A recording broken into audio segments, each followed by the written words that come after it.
ஷைத்தானிர்ரஜீம். பிஸ்மில்லாஹிர் ரஹ்மானிர் ரஹீம்.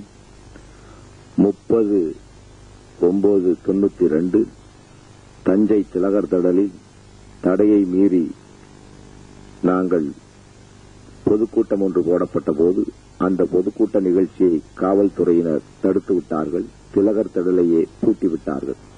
அதன் பின்னால் கடும் போராட்டத்திற்கு பின் அந்த டிஎஸ்பியிடம் நாங்கள் சண்டை போட்டு தகுந்த காரணங்கள் கூறினோம்.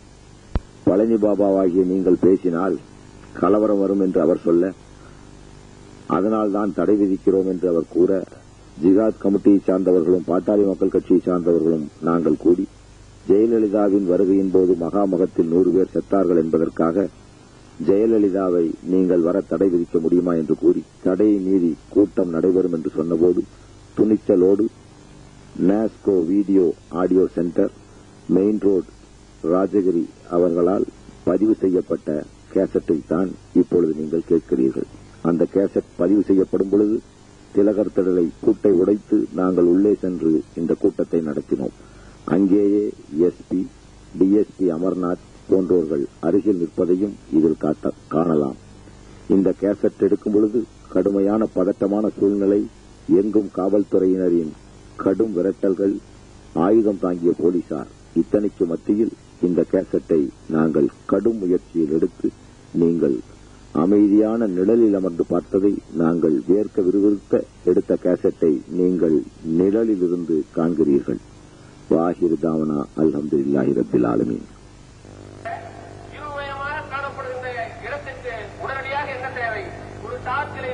வழிகாட்டக்கூடிய ஒளி விளக்கோ அல்லது டாக்டர் ராமதாஸ் அவர்கள் தமிழகத்தின் ஒளிவெள்ளியாக அவதரித்திருக்கிறார். அவதார புருஷன் என்றே நாம் சொல்லலாம். அதுபோன்று தஞ்சை மாவட்டத்திற்கு நாம் கண்டெடுத்த மாமணியாக அதேபோன்று இங்கே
அவருக்கு பின்னாலே இன்றைக்கு திராவிட முன்னேற்ற கழகம் அது ஆட்சியில் இறக்கப்பட்டால் அதற்கு அடுத்து அண்ணா திராவிட முன்னேற்ற கழகம் என்ற நிலையில்தான் இருந்து கொண்டிருக்கின்றது. இந்த நிலையை மாற்றி அமைக்க வேண்டுவதற்காகத்தான் இன்றைக்கு மரியாதைக்குரிய டாக்டர் ராமதாஸ் அவர்கள், அறிவித்தர் நிர்வாக அவர்கள், இங்கே வீட்டிருக்கின்ற நம்முடைய மரியாதைக்குரிய டாக்டர் பழனி பாபா அவர்கள் போன்றோர் ஒரு 3வது அணியை உருவாக்கி இன்றைக்கு தமிழகத்திலே ஒரு முயற்சி செய்திருக்கிறார்கள். அந்த முயற்சி இன்றைக்கு சீராக தெரியலாம்.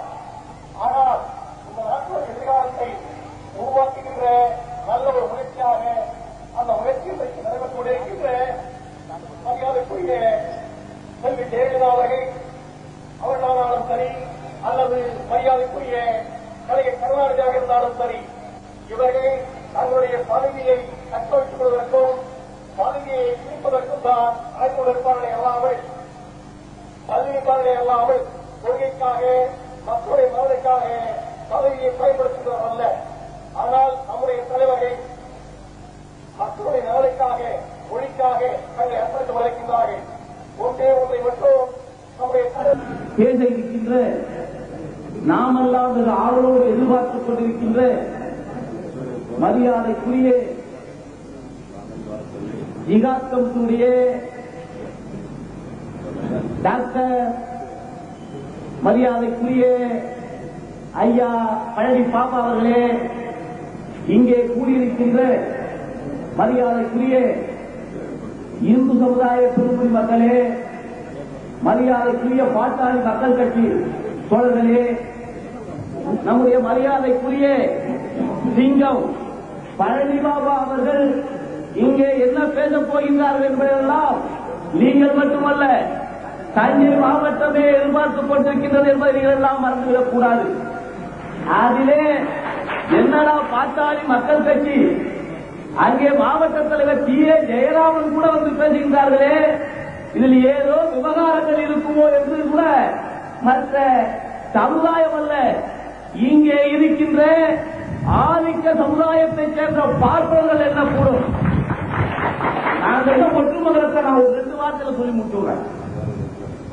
எப்படி இந்த சமுதாயத்தை ஒன்று திரட்டி இந்த சமுதாய மக்களுக்கு, பிற்படுத்தப்பட்ட, ஒடுக்கப்பட்ட, நசுக்கப்பட்ட அந்த முஸ்லிம் சமுதாய மக்களுக்கு ஏதாவது இந்த சமுதாயத்திலே ஒரு அங்கம் வகிக்க வேண்டும் என்பது மட்டுமல்ல, அவர்களையும் மனிதராக வலிக்க வேண்டும். இந்த நாட்டில் இருக்கிற பொறுக்கி பசங்க, ரொம்ப நாளுக்கு உங்களுக்கு எல்லாம் தெரியும், பிபி சிங் என்கின்ற ஒரு மாபெரும் தலைவர் அந்த சர்க்கார்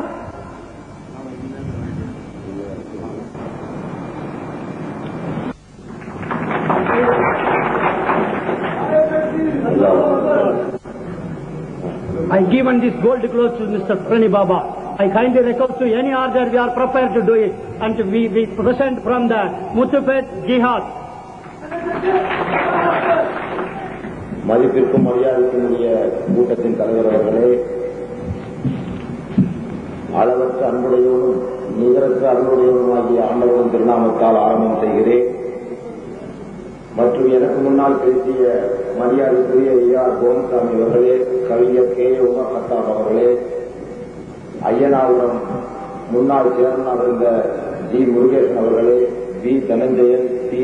ஜெயராமன் மற்றும் பாட்டாளி மக்கள் கட்சியின் முன்னணி செயல்களே, ஜிகாத் கமிட்டியின் தொண்டர்களே, தோழர்களே, ஏனைய சமூக மக்களே, இஸ்லாமிய பெருங்குடி மக்களே, உங்கள் அனைவருக்கும் சாந்தியும் சமாதானமும் உண்டாகுவதாக என கூறப்படும் சலாமும் அழைக்கும் என்று கூறிய உரையினை ஆரம்பம் செய்கிறேன்.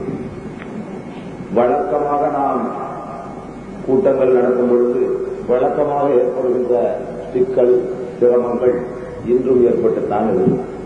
ஏற்கனவே இந்த கூட்டத்தை நேற்று இரவே ரத்து செய்து எழுதி வாங்கிவிட்டு சென்று விட்டார்கள். இன்று காலை டிஎஸ்பி இன்சார்ஜ் அவர்கள் இடம் சென்று எந்த விதமான அசம்பாவித நிகழ்ச்சியும் நடைபெறாது என்று உறுதிமொழி கொடுத்த பின்னால்தான் அவர்களும் சென்னை வரை டெலிபோன் செய்து கேட்டுக் கொண்டதற்கிணங்க இந்த கூட்டத்தை அனுமதி கொடுக்க வாய்மூலமான ஒரு அனுமதியை வழங்கினார்கள். இவையெல்லாம் ஜனநாயக நாட்டில் நடக்கக்கூடிய முறைகளா இல்லையா என்பது வேறு விஷயம்.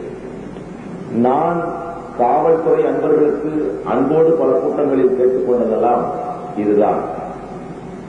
இந்த ஜனநாயக நாட்டில் நான் பேச உரிமை இருக்கிறதா இல்லையா என்பதுதான். இங்கு நாங்களும் ஒரு அங்கமாக கருத வேண்டும்.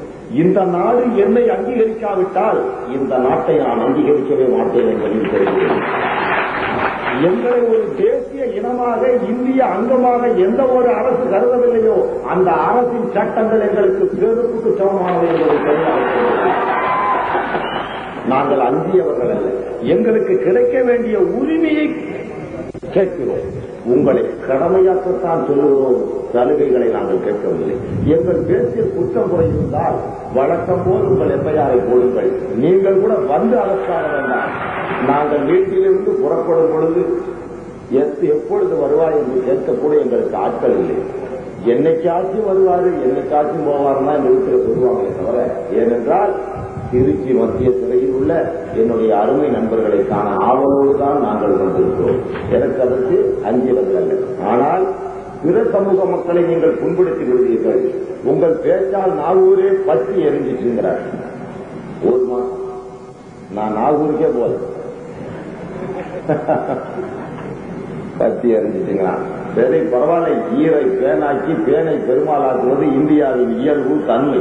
அதன் விளைவுதான் இன்று ஒடுக்கப்பட்ட சமூகமாக, நசுக்கப்பட்ட சமூகமாக, வாழ மக்களற்ற சமூகமாக சுமார் 1.5 கோடி மக்களை கோழைகளாக மாற்றி அவர்களின் உரிமைகளை அபகரித்துக் கொண்டு அந்நிய ஆக்கிரமிப்பு ஆதிக்க சக்திகள் எல்லாம் ஒன்றாக இணைந்து கூப்பாடு போட்டுக் கொண்டு கூவித்திருக்கின்ற குடிமி வைத்த மக்கள் கையிலே அரசாங்கம் இருக்கும் வரை மீண்டும் ஒரு சுதந்திர போராட்டத்திற்கு பல விலைகளை தர நாங்கள் தயங்கிட மாட்டோம், மயங்கிட மாட்டோம். அதனால் இந்த கூட்டத்தில் கலகலப்பு ஏற்பட்டு இதன் பின்விளைவால் நான் பேசிவிட்டு போன பின்னால் இந்தியாவில் உள்ள பொது அமைதி கெட்டு, சட்டம் ஒழுங்கு கெட்டு, எல்லாம் இங்க இருக்குது. இந்தியாவில் சட்டம் ஒழுங்கு, பொது அமைதி, என்னடா சுதந்திரம் வழக்கண்ண சுதந்திர நாடு பேசுறதுக்கு 78 தடை. நேற்று ராத்திரியே கூட்டம் ரத்து. ஏன்னா நான் பேசுனா இந்த தஞ்சாவூர் பத்தி அறிஞ்சு இருக்கவெல்லாம் லூசு பயிர்கள், நீங்க கேட்கறவெல்லாம் கேன பயிரிங்க மாதிரி புத்திச்சாரு. இதே ராமகோபால் ஐயர் கேட்டிருந்தா விழுந்தெடுத்து கொடுத்திருப்பாங்க. ஏன் பிரதமர் ஐயரு, ஜனாதிபதி ஐயரு, துணை ஜனாதிபதி ஐயரு, சீஃப் ஜஸ்டிஸ் ஐயரு, சீஃப் மினிஸ்டர் ஐயரு. ஆனா நாட்டினோட 2% மக்களுக்கு 98% சும்மா இருறான்னு சொன்னான்னா ஏண்டான்னு இதுவரை கடந்த ஓராண்டில் 700 கூட்டங்கள் பேசியிருக்கிறேன். இது உளவு ஸ்தாபனமும் உள்துறைகளாகவும் அறிந்த ஒன்று. 700 கூட்டங்கள், ஒரு நாளைக்கு குறைந்தபட்சம் 2, 3, 5 இப்படி 700 கூட்டங்கள் பேசப்பட்டு 700 கூட்டங்களும் வீடியோ கேசட்டுகளாகவும் ஆடியோ கேசட்டுகளாகவும் பதிவு செய்யப்பட்டு உள்துறை இலாகாவிடமும் உண்டு, எங்களிடமும் உண்டு. எந்த ஊரிலும் நாம் பேசி சட்டம் ஒழுங்கு கெட்டதாக வரலாறு. நீங்க வந்துட்டு போனா ஆபத்து. நாகூருக்கு வந்தீங்க பாவா, அதனால அந்த பத்தி அறிவிச்சு இப்ப இங்க வந்திருக்கீங்க, இங்க ஏதாவது குடிச்சு தெரியுங்கிற ஜெயலலிதா கூட தான் கும்பகோணம் வந்துட்டு போச்சு, 140 பேர் செத்து போனாங்க. அந்த பொம்பளை எங்கேயாவது போகணும். என்ன எக்ஸாம்பிள் கொடுக்குறீங்க? இந்த அம்மா எங்க போனாலும் 2 பேர் சாவுறாங்க. இந்த அம்மாவை வெளியேறக்கூடாதுன்னு நான் கேட்டா அந்த சட்டத்தில் நாங்கள் எல்லாம் சமப்படுத்தப்பட வேண்டும், எங்களுக்கும் சம உரிமை வேண்டும். This is my constitutional fundamental right guarantee in the constitution. இது தலையிடுகின்ற டைரக்டர் ஜெனரல் ஆஃப் போலீஸுக்கு கூட கிடையாது. 2 கேஸ் நான் பிக்சர்ஸ் பார்த்து வாங்கியிருக்கேன். அந்த கேஸ்ல எந்தவித காரணத்தை கொண்டும் 31 அமெண்ட்மெண்ட் ஆக்ட் கண்ட நேரத்தில் நீங்கள் உபயோகப்படுத்தக்கூடாது என்று உச்ச நீதிமன்றமும் உயர் நீதிமன்றமும் ஒரு முறைக்கு பல முறை சொல்லியும் தஞ்சாவூரில் கடந்த 27ஆம் தேதியிலிருந்து போட்டு வச்சிருக்கீங்க. அப்படி என்ன இங்க சட்ட ஒழுங்கு நிலைமை சீரா இல்ல சொல்லுங்க, எங்களுக்கு தெரியாம. அந்த சட்டம் ஒழுங்குனா முதல்ல என்னன்னு சொல்லுங்க. இங்க 27ஆம் தேதி இருந்து 31 அமெண்ட்மெண்ட் ஆக்ட், 4 பேர் கூடக்கூடாது, 3 பேர் கூடக்கூடாது, ரெகுலேஷன் ஆக்ட் தான் ஒண்ணு. நாங்க 18ஆம் தேதி அப்ளை பண்ணிட்டோம். எங்களுக்கு அந்த சட்டம் பொருந்தாது. இருந்தாலும் இது அன்பா கூப்பிட்டு கொடுக்கலாம். சார் இது கொடுங்க, இந்து முன்னணிக்காரன் ஒரு 4 பேர் இருக்கான், தஞ்சாவூர் முழுக்க ஒரு 5 பேர் இருக்கான், அவ்வளவுதான், வேற அதிகமா இருக்க மாட்டான். பேப்பர் 2 அவன் கையில் இருக்கு, தினமணி, தினமலர், இந்த மலங்கள் அவங்கிட்ட ஒரு 4-5 தினமலம், குப்பைகள் அது இருக்கு. அதனால பயப்படுறாங்க. அண்டர்வேர்ல்ட் பீப்புள் மாதிரி ஒரு 5 பய, அவன் RSS விஸ்வ இந்து பரிஷத்துங்கிறான், அவனுக்கு பயந்துட்டு நீங்க பேசக்கூடாது.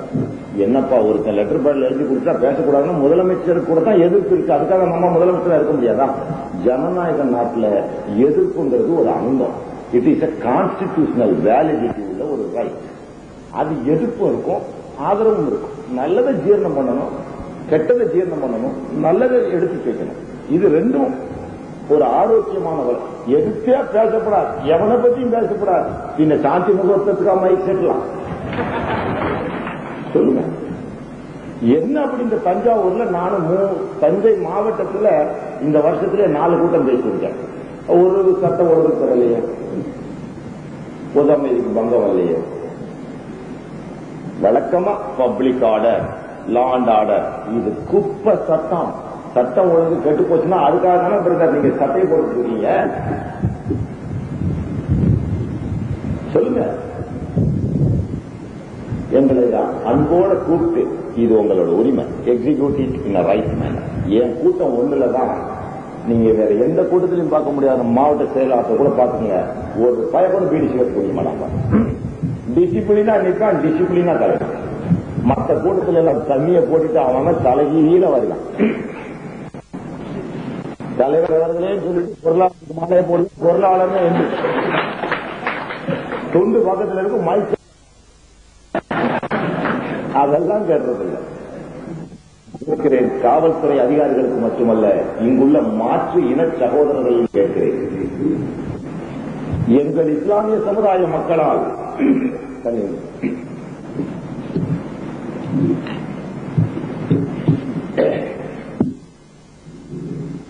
எங்களுடைய இஸ்லாமிய சமுதாய மக்களால் எங்காவது இந்த தமிழகத்தில் ஒரு மூலையில்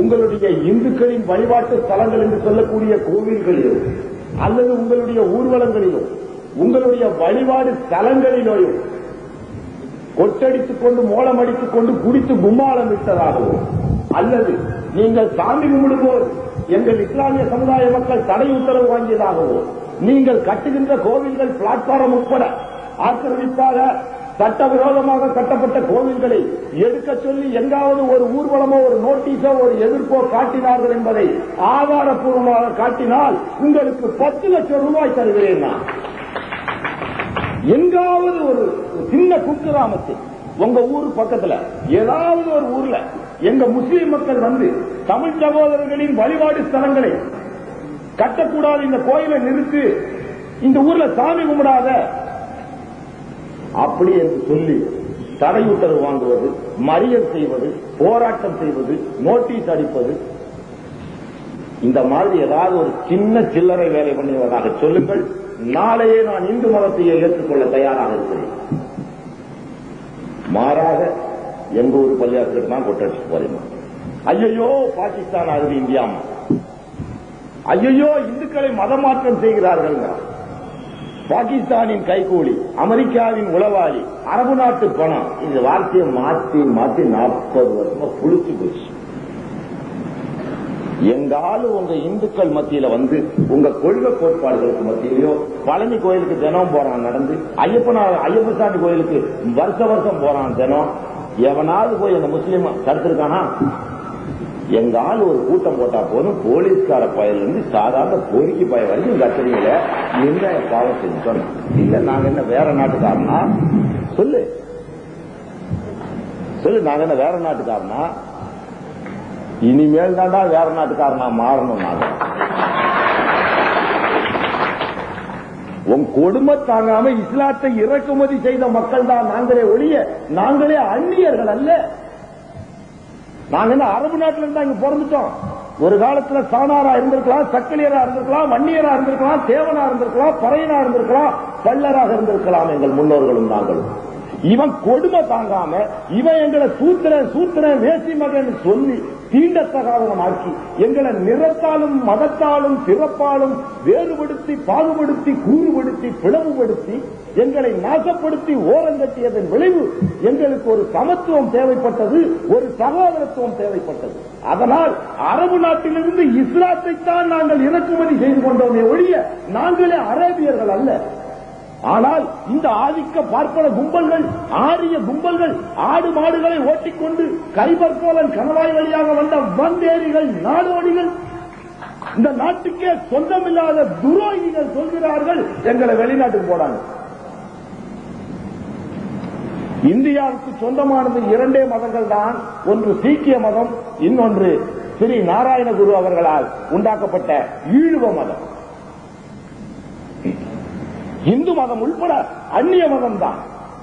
மத்திய ஆசியாவில் இருந்து கைபர் போலன் கணவாய் வழியாக கமுக்காட்டுக்குள் அமுக்கிக் கொண்டு ஆடு மாடுகளை ஓட்டிக் கொண்டு வந்த ஆரிய கும்பல்களால் அறிமுகப்படுத்தப்பட்ட வார்த்தை தான். அதற்கு முன் திராவிடர்களாக நாம் வாழ்ந்து வந்தோம். இனத்தால் திராவிடர்களாக இருந்தோம், மதத்தால் முஸ்லிம்களாக மாறினோம், இன்று இந்தியர்களாக அல்லல்பட்டுக் கொண்டிருக்கின்றோம். என்னமோ நாங்கெல்லாம் பாகிஸ்தானின் கைகூலி மாதிரியும், பாகிஸ்தான் பேரை சொன்னாலே பயந்துகிட்டு பர்மா பஜார் வச்சிருக்கான். பர்மா இந்தியாவுக்கு நேச நாடு அல்ல. சைனா பஜார் வச்சிருக்கான். இந்தியாவோட பாகிஸ்தான் ஆக்கிரமித்த ஆசாத் பாகிஸ்தானுடைய 10 சதுர மைல்களை விட 24,000 சதுர மைல்கள் ஆக்கிரமித்துக் கொண்டிருக்கிறது சைனா. அது சைனா பஜார் வச்சிருக்கான். பாகிஸ்தான் பஜார் வந்தா கத்துறான். ஏட்டா கத்துறீங்க? பகையாளி பேரை வச்சுக்கலாமா, பங்காளி பேரை வச்சுக்க கூடாதாமா? அவனுக்கு அதல்ல நோக்கம். அவங்கிட்ட படைப்புகளை வணங்க சொல்லி மக்களை ஏமாத்திக்கிட்டு இருந்தான். நாங்க உஷாராயி படைப்புகளை வணங்க மாட்டோம், படைத்தவனையே வணங்குவோம், உருவ வழிபாட்டுக்கு ஒத்துக்க மாட்டோம், நீ அன்னாடி எங்களை சுரண்டி திங்கிற, ஏமாத்துற, இது எங்களுக்கு வேணாமடான்னு கூப்படான்னு தூக்கி போட்டு வெளியேறணும். It is not a conversion, it is a liberation. எங்களை நாங்களே விடுவித்துக் கொண்டோம். ஒரு அந்நிய ஆதிக்க சக்தியிலிருந்து விடுவித்து இன்னைக்கு பார், நாங்க சகோதரனா, எங்களுக்குள்ள தாழ்வு மனப்பான்மை இல்லை. இன்று கூட எங்களுக்கு இந்த தஞ்சாவூர் வாழ்கின்ற எந்த இன மக்களோடும் பிணக்குகள் இல்லை. உங்களை உயிரினும் மேலாக நேசிக்கிறேன். இங்குள்ள தேவர்களோ, இங்குள்ள மறவர்களோ, இங்குள்ள அகமடியார்களோ, இங்குள்ள வன்னியர்களோ, இங்குள்ள தாழ்த்தப்பட்ட இன மக்களோ அல்லது ஆதி திராவிட மக்களோ, ஏனைய பிற்படுத்தப்பட்ட 184 ஜாதிகளையும் நாங்கள் உயிரினும் மேலாக நேசிக்கிறோம். உங்களில் ஒருவராக இருந்துதான் நாங்கள் இந்த நிலைக்கு வந்தோம். எங்களுடைய மொத்த எதிரி உங்களுக்கும் எனக்கும் நம்மையும் சேர்ந்து சுரண்டி தின்கின்ற ஒரே எதிரி பார்ப்பன துரோகிகள் தானே தவிர நீங்கள் அல்ல, நீங்கள் அல்ல. உங்கள் உயிருக்கும் உடமைக்கும் எங்களின் உயிர்களை கூட நாங்கள் விட தயாராக இருக்கின்றோம். எந்த இன மக்களோடும் நாங்கள் மோத தயாராக இல்லை.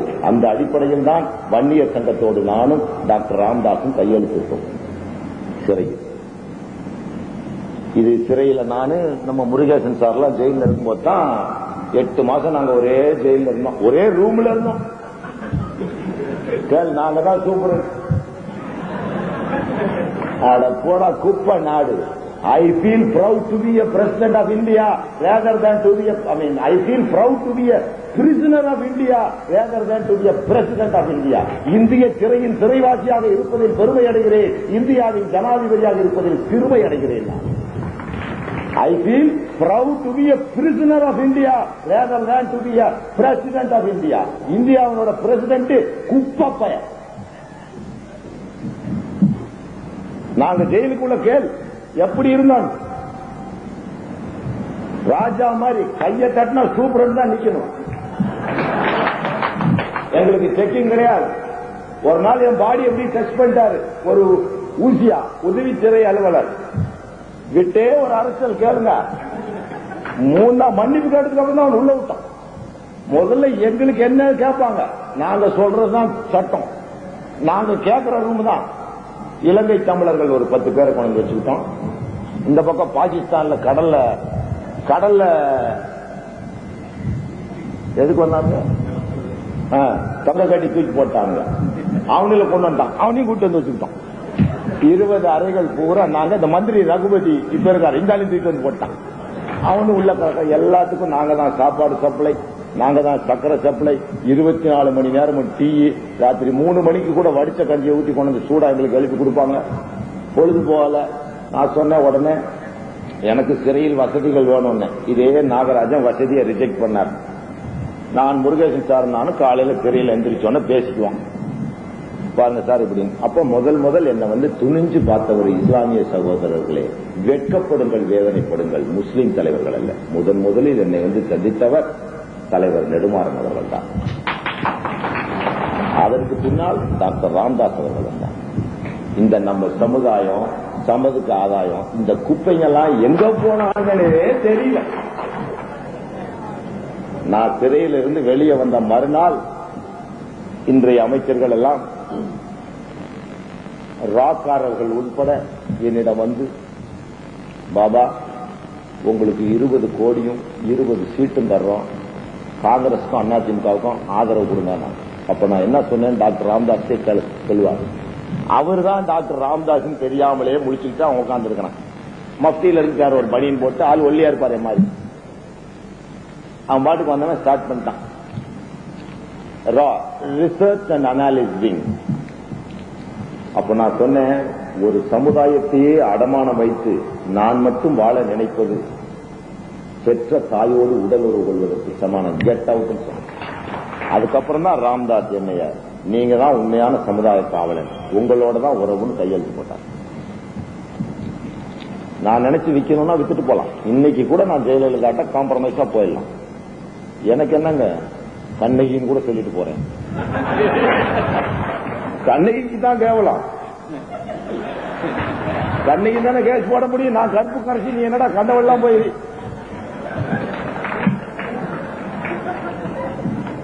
நான் சொல்லிட்டு போறேன், எனக்கு ஒண்ணும் கிடையாது. நாளைக்கே நரசிம்மராவோட என்னோட காம்ப்ரமைஸா போயிட முடியும். இதே பாண்டிச்சேரி கவர்னரா வந்துட்டு அழகா பொதுமக்களே தேசிய ஒருமைப்பாடு காப்பாற்றுங்கள் அந்நியா, ஒரு 5-6 வார்த்தை இருக்குது, சைக்கிளோ ஸ்டேட் வார்த்தை.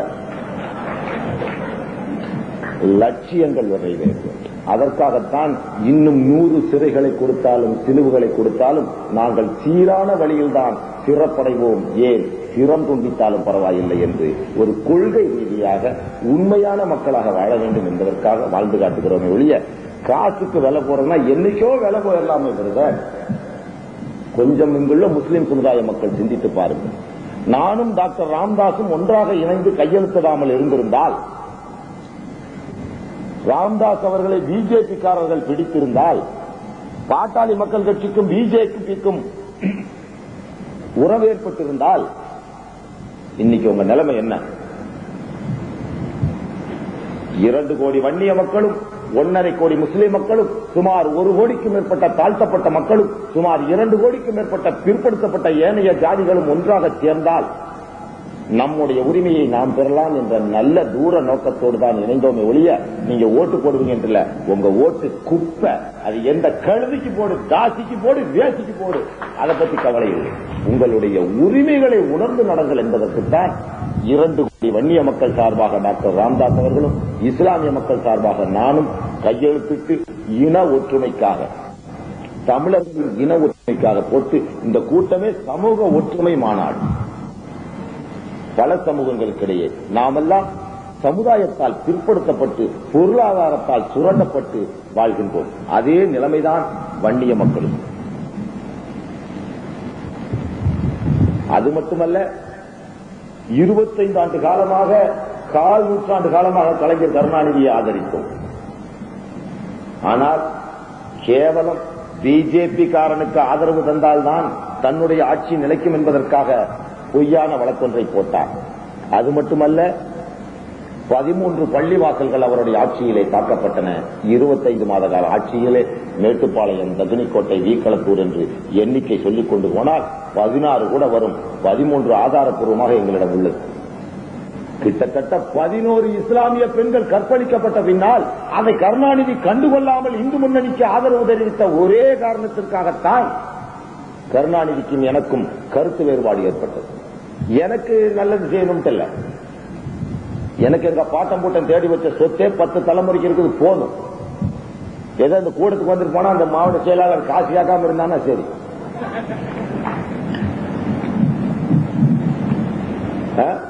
எனக்கு ஒண்ணும் போட வேண்டியதில்லை. அல்லது எந்த நாட்டுக்கு வேணாலும் அம்பாசிடர் நிச்சயமா நாளைக்கே போயிடலாம்.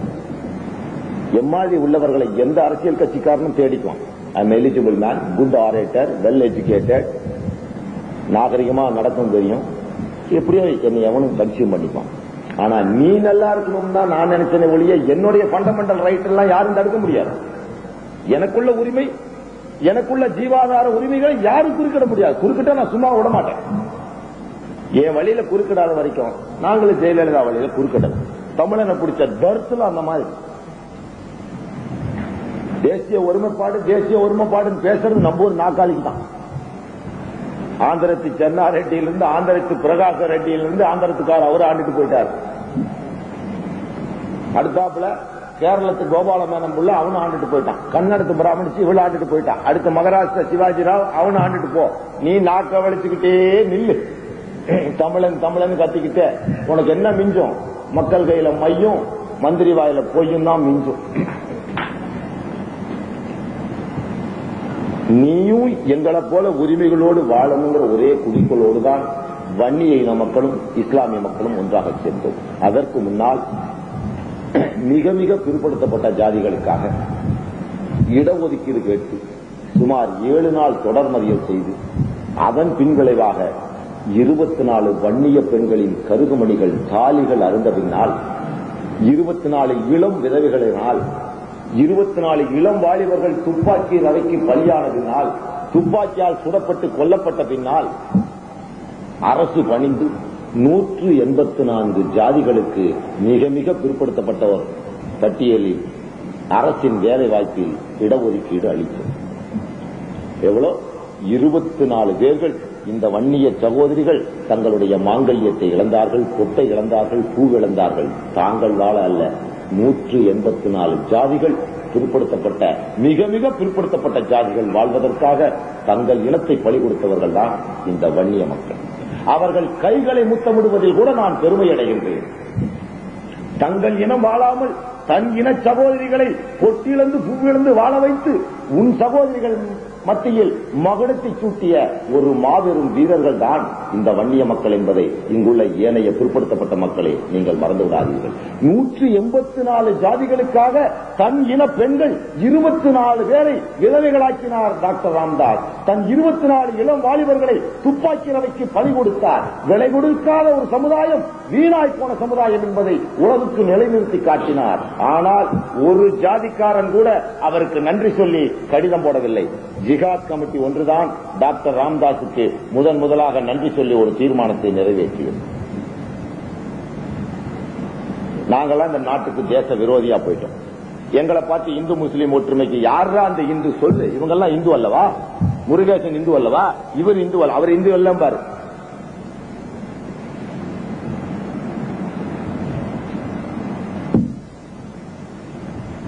நான் நடத்துற கோபிச்செட்டிப்பாளையத்தில் எவனா எழுதி சீஃப் எஜுகேஷனல் ஆபீசர் ஈரோடுக்கு எழுதி கேட்டுக்கோம். கரச்செட்டிப்பாளையத்தில் என்னுடைய சொந்த தாய் வீட்டு பூமியில்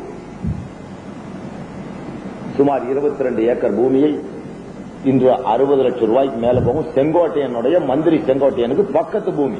2 பேரும் ஒரு கிணத்தை பாதி பங்கிக்கிறோம். சில நேரம் எங்க வாய்க்கு எல்லாருக்கும் முறை தண்ணிக்கு மாத்திக்கிறோம். இப்படி செங்கோட்டையன் தாத்தா காலத்திலிருந்து எங்க தாத்தன் காலத்திலிருந்து எல்லாம் ஒன்னா வச்சிருக்கோம்.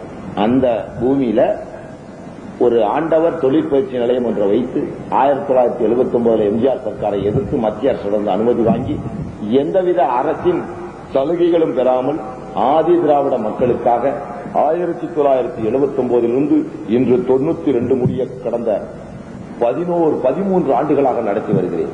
அது முழுக்க ஆதி திராவிட சமூகத்து மக்களுக்காக 300 பேர் வருடம் படிக்கின்ற ஒரு வசதியை செய்து கொடுத்து அவர்களிடம் டொனேஷன் வாங்காமல், அரசு சலுகை வாங்காமல் சொந்த பூமியில் விளைகின்றதை வைத்து தொழிற்கல்வி கற்று அரசுக்கு வேலைக்கு சென்று கொண்டிருக்கிறார்கள். இப்பொழுது கிட்டத்தட்ட ஒரு 4000 6000 பேர் அதில் தொழிற்கட்சி பெற்ற ஆதி திராவிடர்கள் வாழ்கிறார்கள். இதை மகாத்மா காந்தி கூட செய்யவில்லை.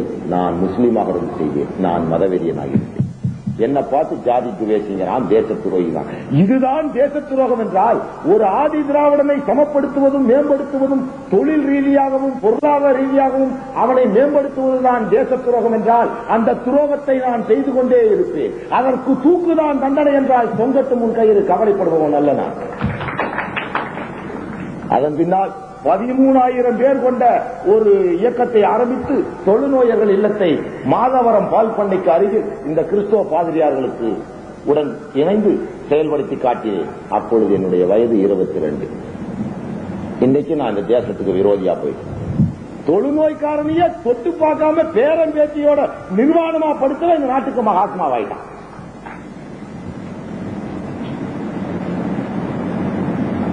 உலக பல்கலைக்கழகம் என்ற ஒன்றை ஆரம்பித்து வேர்ல்டு யூனிவர்சிட்டி சர்வீஸ் சென்டர் ஒன்றை ஆரம்பித்தேன். அதில் படித்தவர் தான் பொன்னையன், முத்துசாமி, இன்று அமைச்சரவையில் உள்ள 50% மெம்பர்ஸ், தம்பிதுரை 30 ரூபாய்க்கு என்னமோ அதுல டெய்லி சேர்ந்தாரு. 900 ரூபாய் சம்பளம் கொடுத்தேன். அதுல இருக்கும்போது எம்ஜிஆர் அறிமுகம் ஆனாரு. அப்புறம் எம்பி ஆனாரு. அப்புறம் துணை சபாநாயகனாரு. இப்ப நான் மதவெறியனா போயிட்டேன். நான் எங்களது மதம் அல்ல, ஒரு மார்க்கம். இவனுங்க கூட சேர்ந்து நான் ஜால்ரா போட்டா என்னை மிலிட்டன்ட்ங்கிறான், இவனை எதிர்த்துனா என்னைய டெரரிஸ்ட்ங்கிறான், டேர்ம மாத்திக்கிறான். இவ்வளவும் சொல்றவன் யாரு? மதசார்பற்ற இந்தியா இப்படி பேசிக்கிட்டே இருக்கிறான். நான் தான் மதசார்பற்ற எல்லாத்தையும் ஒரே மாதிரி நடக்கிறேன். இவர் முருகேசன் சாரோட 3 பேர் இருந்தாங்க. இவங்களுக்கு ஒரு இன்சல்ட் பண்ணிட்டான். ஒரு அவன் பேர் என்னங்க, இந்த சந்தானம் ஏட்டையா ஜெயிலுக்குள்ள அடிச்சான். தட்டை தூக்கி 3 நாள் உண்ணாவிரதம் சத்தம் கிட்ட போட்டா கடைசியில் அவனை அந்த கேட்டை விட்டே தூக்கணும். அப்ப நான் முஸ்லீம் நினைச்சு பழகல. அங்க இருக்கிற ஈழத்தமிழர்கள் 5 பேருக்கு பெயில் கொடுக்க ஒரு தமிழ் சங்கங்களோ அல்லது இந்த தேசிய பேசுகின்ற துரோகிகளோ முன்வரவில்லை. ஜாமீன் ஆயிடுச்சு. 5 பேருக்கு ஜாமீன் ஆயிடுச்சுங்க. உயர் நீதிமன்றம் அது பெரிய புத்திசாலி. ரெண்டு பேர் சூரிட்டி 5000 ரூபாய் கொடுத்து ஜாமீன்ல விடுன்ட்டான். அவங்க திமுகவுக்கு போனாங்க, அண்ணா திமுகவுக்கு போனாங்க, காங்கிரஸ் கட்சிக்கு போனாங்க. ஒருத்தர் ஜாமீன் கொடுக்க முன்னுக்கு வரல. இது வேணாம், இது இலங்கை தமிழனுக்கு எவன்டா கையெழுத்து போறதுன்னு விட்டாங்க. முருகேசன் சார் சொன்னாங்க. அவர் எங்கிட்ட சொன்னார், அன்னைக்கு நைட்டே எங்க ஆளுகளுக்கு தகவல் அனுப்பிச்சேன். 10 இஸ்லாமிய பெண்களை தேர்ந்தெடுத்தோம். ஆம்பளை பசங்களை வச்சா போலீஸ்காரன் போய் மிரட்டி எழுதி வாங்கிடுவான்ட்டு பெண்கள்கிட்ட போய் வீடு கந்தாய ரசீதோட தூக்கி வந்து இந்த 5 பேரையும் ஜாமீன் எடுத்து வெளியே விடுவாங்க. விட்டோமா சார்? 5 பேரையும் வெளியிட்டோம். அவங்க எல்லாம் தமிழர்கள் தான். அப்ப நான் முஸ்லீம்ங்கிற வெறியோட இருந்தேன்னா, அட துரோகிகளா, இன்னைக்கு பேப்பர் எடுத்து பார், சாய்பாபா காலில் விழுந்தான் இந்திய ஜனாதிபதி நரசிம்மராவ். சாய்பாபா காலில் அவன் விழுகிறான், சங்கராச்சாரியார் காலில் இவன் விழுகிறான். என்னங்கடா, யார பாத்துறா ஜாதி வெறியன்கிறீங்க? ஒட்டி ஏறினீங்கன்னா உங்க வேட்டி சட்டையெல்லாம் கழட்டிடுவேன்.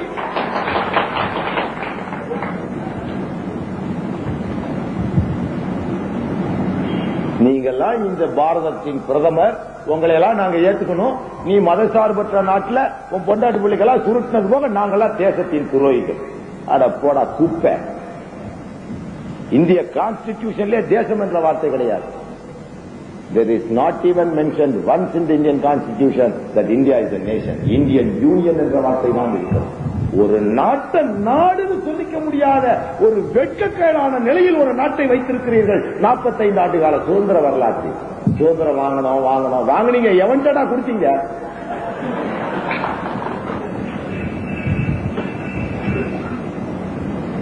$4 கோடி ரூபாய்க்கு ஒரு குறிப்பிட்ட அரசியல் கட்சிக்கு ஆயுதம் வருவதாக தகவல் அனுப்பினார்கள். இலங்கையில் மட்டும் ஜிகாத் கமிட்டி ஆயுதம் தாங்கிய போராட்டத்தை நடத்துகிறது. அது நமக்குள்ள உள்ள சில பிரச்சனைகளால் அங்கிருந்து எங்களுக்கு தகவல் கிட்டியது. ஒரு குறிப்பிட்ட ஸ்தாபனத்திடமிருந்து இந்தியாவில் உள்ள ஒரு அரசியல் கட்சி 4 கோடி ரூபாய்க்கு ஆயுதம் வாங்குவதாக. அதை வாங்கினா சிவசேனா, பிஜேபி, விஸ்வ இந்து பரிஷத்தெல்லாம் எடுத்து கையில பிடிச்சிட்டான்னா என்ன பண்றது? நான் என்ன பண்ணேன், ஒரு டிடெக்டிவ், பிரைவேட் டிடெக்டிவ் கம்பெனிட்ட இந்த ஆயுதத்தை எந்த வழியில கொண்டு போறாங்க, எங்க இருந்து பேரம் பேசினாங்கன்னு எனக்கு தகவல் கொடுத்தீங்கன்னா உனக்கு நான் ஃபீஸ் தர்றேன்னு. அவன் சொன்னான், எனக்கு 1.5 லட்சம் ரூபாய் ஃபீஸ் கொடுனா. சரின்னு 1989ஆம் ஆண்டு பிப்ரவரி மாதம் 5ஆம் தேதி செக்கிட்டு நான் 1.5 லட்சம் ரூபாய் அவனுக்கு கொடுக்கிறேன். என்னோட கெட்ட நேரம் 5ஆம் தேதி அந்த கம்பெனிக்கு நான் பணத்தை கொடுக்கிறேன்.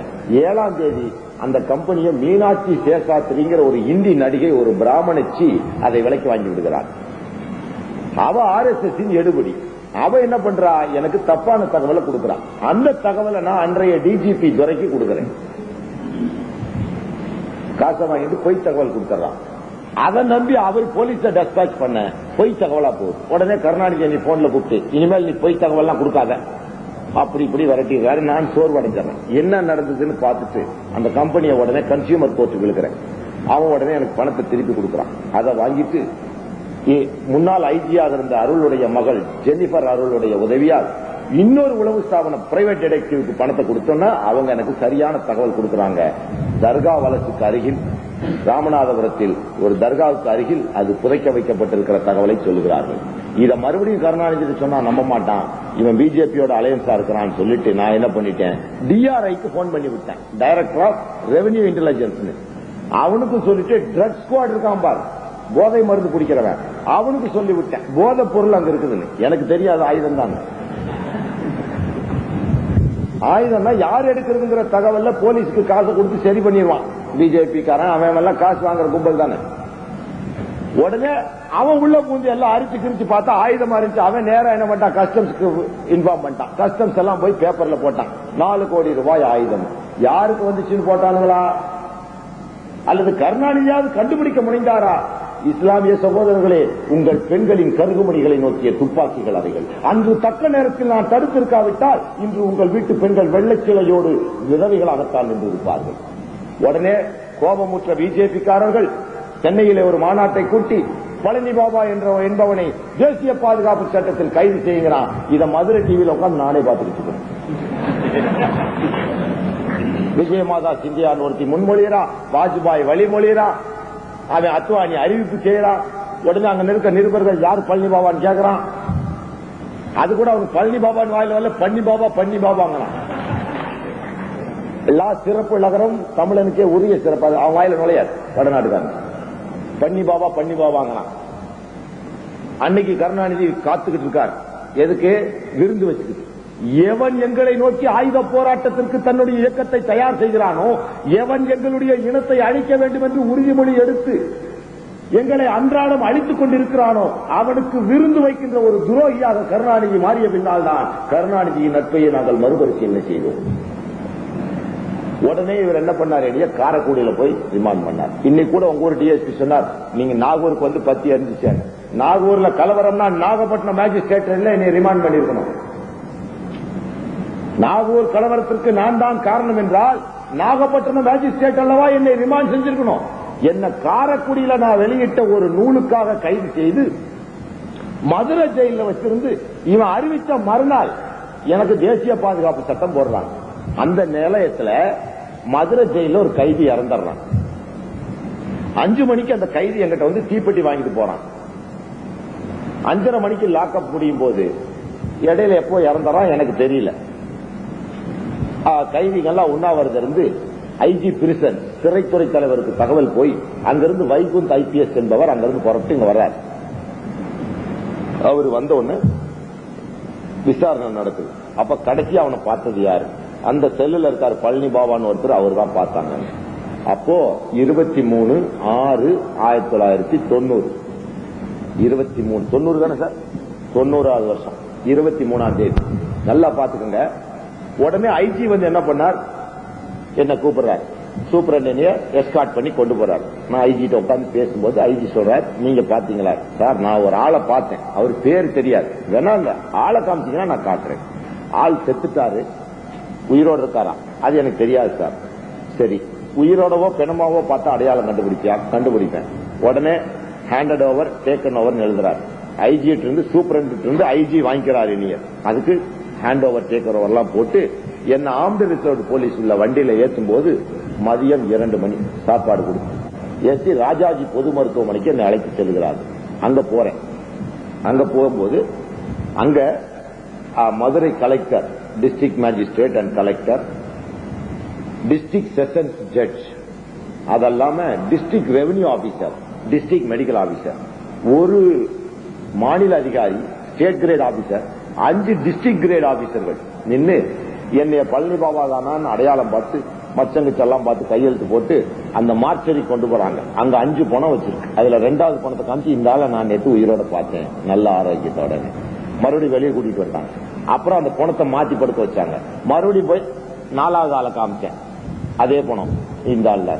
அப்போ மணி 3:30 அடையாளம் காமிச்சிட்டு நான் ஜெயிலுக்கு வந்து திரும்ப ஹேண்ட் ஓவர் டேக்கன் ஓவர் போடும்போது மணி 4:15. இந்த தஞ்சாவூர்ல ஒரு கலெக்டர் இருந்தான். அவன் பேர் என்னங்க? நம்ம உள்ளதெல்லாம் விவேக் ஹரிநாராயணன். அட்ரஸே இல்ல. அவன் எழுதுறான், பழனி பாபா 23/6/90 அன்று கிழக்கு வாசலில் நின்று வடக்கு பார்த்து ஆட்டோமேட்டிக் வெப்பனோடு சுட்டுக் கொண்டிருந்தாருங்கிறான். இவன் சொல்ற அந்த நேரத்தில் நான் ஜெயில அடையாளம் காமிச்சுட்டு இருக்கிற ஐஜிட்ட.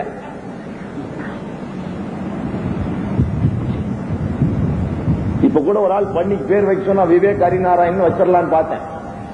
பண்ணிக்கு தானே கோபம் வரணும், கேஸ் போடணும். விவேக் ஹரிநாராயணனை பார்த்து பண்ணினா தானே கேஸ் போடுவேன். பண்ணியை பார்த்து விவேக் ஹரிநாராயணன் பண்ணி தானே அக்ரிமெண்ட் பார்ட்டி, அதானே போடணும். ஆட ஒரு கலெக்டர், உனக்கெல்லாம் ஒரு ஐஏஎஸ் ஒரு கேடு. சென்னை உயர் நீதிமன்றம் ஸ்ட்ரிக்சர்ஸ் பாஸ் பண்ணிச்சு.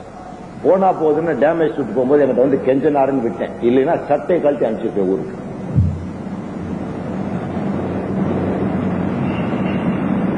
நாங்க தான் ஒவ்வொருத்தரையும் பிற்படுத்தப்பட்டவன் மன்னிக்கிறோமே தவிர எந்த பிற்படுத்தப்பட்டவனும் எங்களை மன்னிக்க தயாரா இல்லை.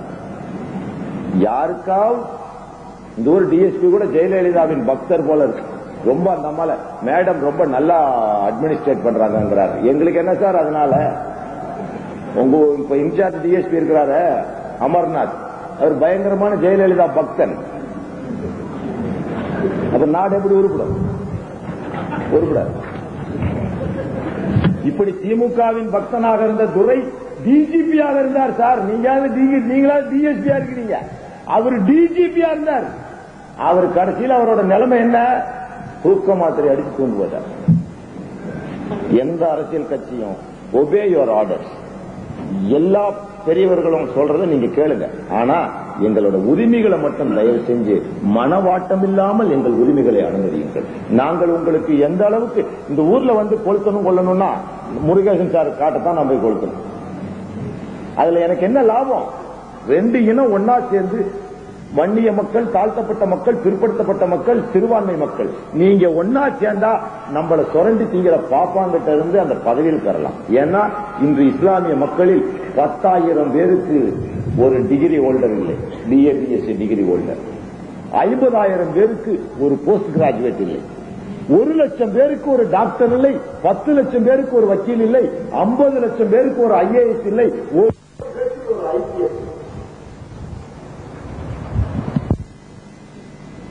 அரசாங்கம் எதுக்கு யாருக்கு நடக்குதுன்னே தெரியாம நாங்களும் ஒரு இனமா இங்க வாழ்ந்துகிட்டு ஏதோ வெளிநாட்டுல போய் சம்பாரிச்சு இளமையே பூரா அங்க விட்டுறான். இங்க அவன் கொண்டு வரும்போது மிச்சம் அவனுக்கு ஒரு கைலி, ஒரு லுங்கி, 2 வேஷ்டி, 2 செப்பல், ஒரு சென்ட்டு குட்டி தான் மிஞ்சு.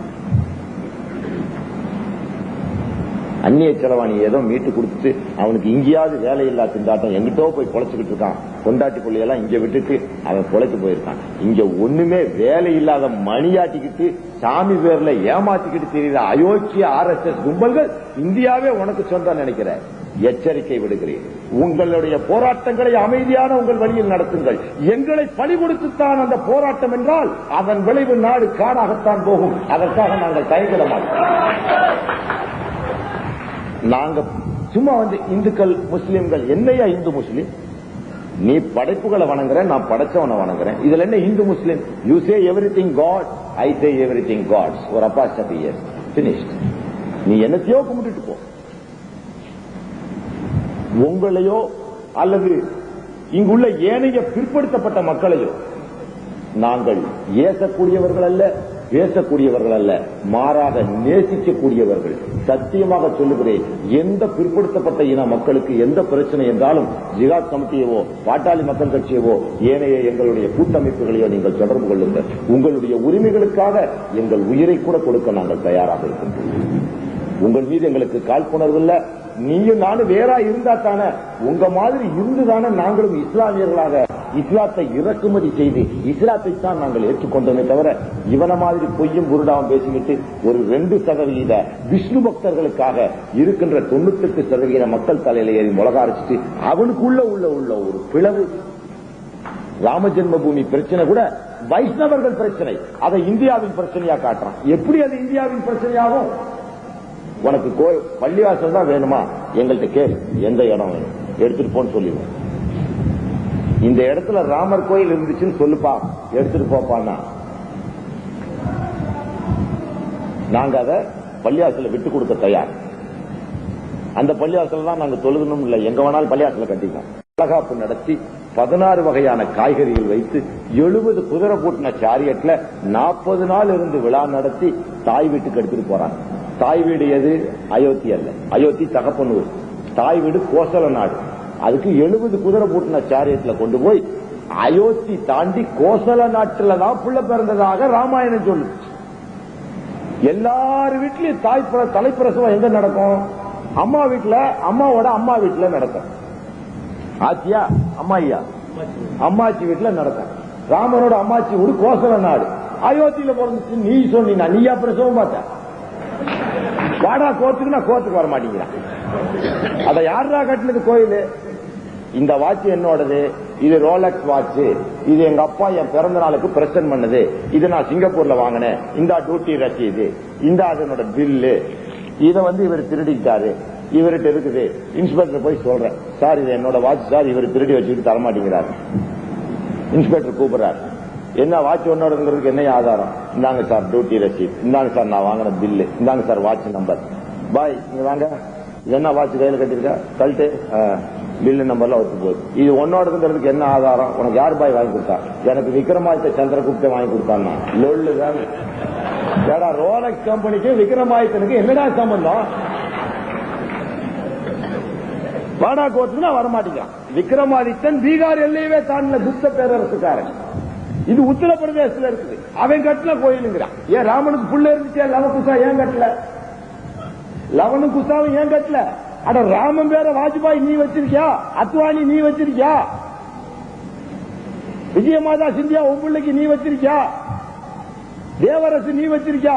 RSS ஸ்தாபகராக இருக்கின்ற ஹெச்ஏவர் வச்சிருக்காரா? ராமன் பேர நீயே வைக்கல. ஏன்? ராம விஷ்ணுவின் அவதாரம். விஷ்ணு கோயில் உண்டானா சிவனுக்கு உக்கர கடவுள். இந்தியாவில் சிவ வழிபாடுதான் இருந்தது. சிவனுக்கும் விஷ்ணுவுக்கும் ஆகாது. சிவனடியார்கள் சிவபக்தர்களுக்கு விஷ்ணு கோயில் உண்டானால் சிவலோக பதவி கிடைக்காது. சிவபக்தர்கள் விஷ்ணுவின் பெயரை கூட லிங்க புராணப்படியும் சிவபுராணப்படியும் உச்சரிக்க கூடாது. அதனால் சிவபக்தர்களாகிய சங்கராச்சாரியார், VP சிங், விஸ்வநாத் பிரதாப் சிங், கமலபதி திருபாதி போன்ற சிவனடியார்கள் விஷ்ணு கோயிலை எதிர்த்தார்கள். இவங்களுக்கு சிவலோகம் கிடைக்காது, யமலோகம் தான். இந்த வைஷ்ணவர்களுக்கும் சைவர்களுக்கும் நடக்கின்ற போராட்டத்தை இந்திய பிரச்சனையாக்கி கோயிலுக்கும் மசூதிக்கும் உள்ள பிரச்சனையாக ஈர பேனாக்கி பேன பெருமாளாக்கி விட்டான். தாராளமா தைரியம் இருந்த இடிச்சு கட்டுதா வேண்டான்னு சொல்லல. நரசிம்மராவ் கோயில் கட்ட விட மாட்டோம். சுமார் 72 முறை உச்ச நீதிமன்றமும் உயர் நீதிமன்றமும் தடை உத்தரவு பிறப்பித்தும் இன்னும் அது வழங்கப்படவில்லை. அவன் தேச விசுவாசியம். காஷ்மீர்ல வைஷ்ணவ தேவி கோவில் ஒன்னு இருக்கு, இந்துக்களின் புரதான கோயில். அது சைவர்களோட கோயில். அந்த கோவில்ல இந்த ஆண்டு 91 லட்சம் பேர் சித்திரை அன்று போய் சாமி கும்பிட்டு வந்தாங்க. வைஷ்ணவ தேவி விழால சித்திரை மாசம் நடக்கும். சென்ற சித்திரையின் போது எவ்வளவு? 90 லட்சம் பேர். அரசு என்ன புள்ளி விவரம் கொடுக்கிறான்னா, சென்ற ஆண்டை விட 30 லட்சம் பேர் அதிகம் மக்கள் இந்த ஆண்டு சென்று வணங்கி வந்திருக்கிறார்கள். எங்க இருக்கு அந்த வைஷ்ணவ தேவி கோவில்? காஷ்மீரின் ஒரு பகுதி. அது எந்த கட்டுப்பாட்டுக்குள் இருக்கிறது? இவன் யார தீவிரவாதின்னு சொல்றானோ அந்த தீவிரவாதிகளின் கட்டுப்பாட்டுக்குள் இருக்கின்ற வைஷ்ணவ தேவி கோவிலில் 90 லட்சம் இந்து பக்தர்கள் சாமி கும்பிட்டதாக பேப்பரில் படித்திருப்பீர்கள். அந்த கோயில் அவன் செதைச்சரல, இடிச்சரல. அங்க இருக்கிறவன் தீவிரவாதி. அவன்கிட்ட வெடிகுண்டு இருக்கு, நம்மள்கிட்ட பேனா கத்தி கூட இல்ல. அவன் நினைச்சா 2 குண்டை போட்டு அதை அழிச்சிடலாம். ஆனா 90 லட்சம் மக்களை அந்த முஸ்லிம் மக்கள்கள் அனுமதித்தார்கள். ஏன்? பிற வழிபாடு தலங்களை அழிப்பது இஸ்லாமியர்களுக்கு ஏற்புடையதல்ல. அதனால் அந்த தீவிரவாதிகள் 90 லட்சம் பேரை வணங்க அனுமதித்தார்கள். வணங்கிட்டு பத்திரமா திரும்பி வந்தான். இந்த ஒரு வய முரளி மனோகர் ஜேசி ஒரு 3 சக்கர கொடி ஏத்துறதுக்கு பெரிய ஆர்ப்பாட்டம் பண்ணிட்டு போனான். 90 லட்சம் பேர் அவனுக்கு முன்னாடி ஒரு மாசத்துக்கு முன்னாடி போயிட்டு திரும்புறான். அதே நேரம் இந்துக்களின் வழிபாடு உரிமையை முஸ்லிம்கள் காஷ்மீரில் எதிர்க்காத நேரத்தில் 40 ஆண்டு காலமாக நாங்கள் 400 வருஷம் தொழுது வந்த பள்ளிவாசல இவன் புடுங்கி வச்சுட்டு எங்களை தொழுக விட மாட்டேங்கிறான். இவன் தேசியவாதியா, அவன் தேச துரோகியா. அவனுக்கு என்னுடைய ராயல் சல்யூட். காஷ்மீர் தீவிரவாதிகளுக்கு என்னுடைய ராயல் சல்யூட். முடிஞ்சா கேஸ் போட்டு பார், எந்த எஃப்ஐஆர் வேணாலும் போட்டு பார், கிழிச்சு காட்டுறேன். காஷ்மீர் தீவிரவாதிகளுக்கு என்னுடைய ராயல் சல்யூட். என்ன பண்ணி எழுதிக்கோ. இந்து மக்கள் 90 லட்சம் பேரை வழிபாடு ஸ்தலத்திற்கு அனுப்பி ஒரு ஆளுக்கு கூட தீங்கு செய்யாமல் திருப்பி அனுப்பிய அவன் தீவிரவாதி அல்லவாம், தீவிரவாதியாம். 400 ஆண்டு காலமாக நான் தொழுது வந்த பாபர் பள்ளியை பிடிக்கி வைத்துக் கொண்டிருக்கின்ற இந்த தேச விரோதிகள் தேசியவாதிகளா? செருப்ப கல்விகள் அடித்தா என்ன?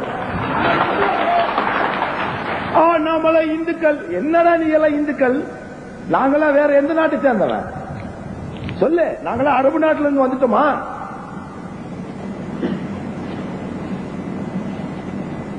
மக்களை ஏமாத்துறதுக்காக, தன்னுடைய சுயநலத்துக்காக விஷ்ணு பாப்பான்ல எல்லா பாப்பான் நமக்கு எதிரி அல்ல.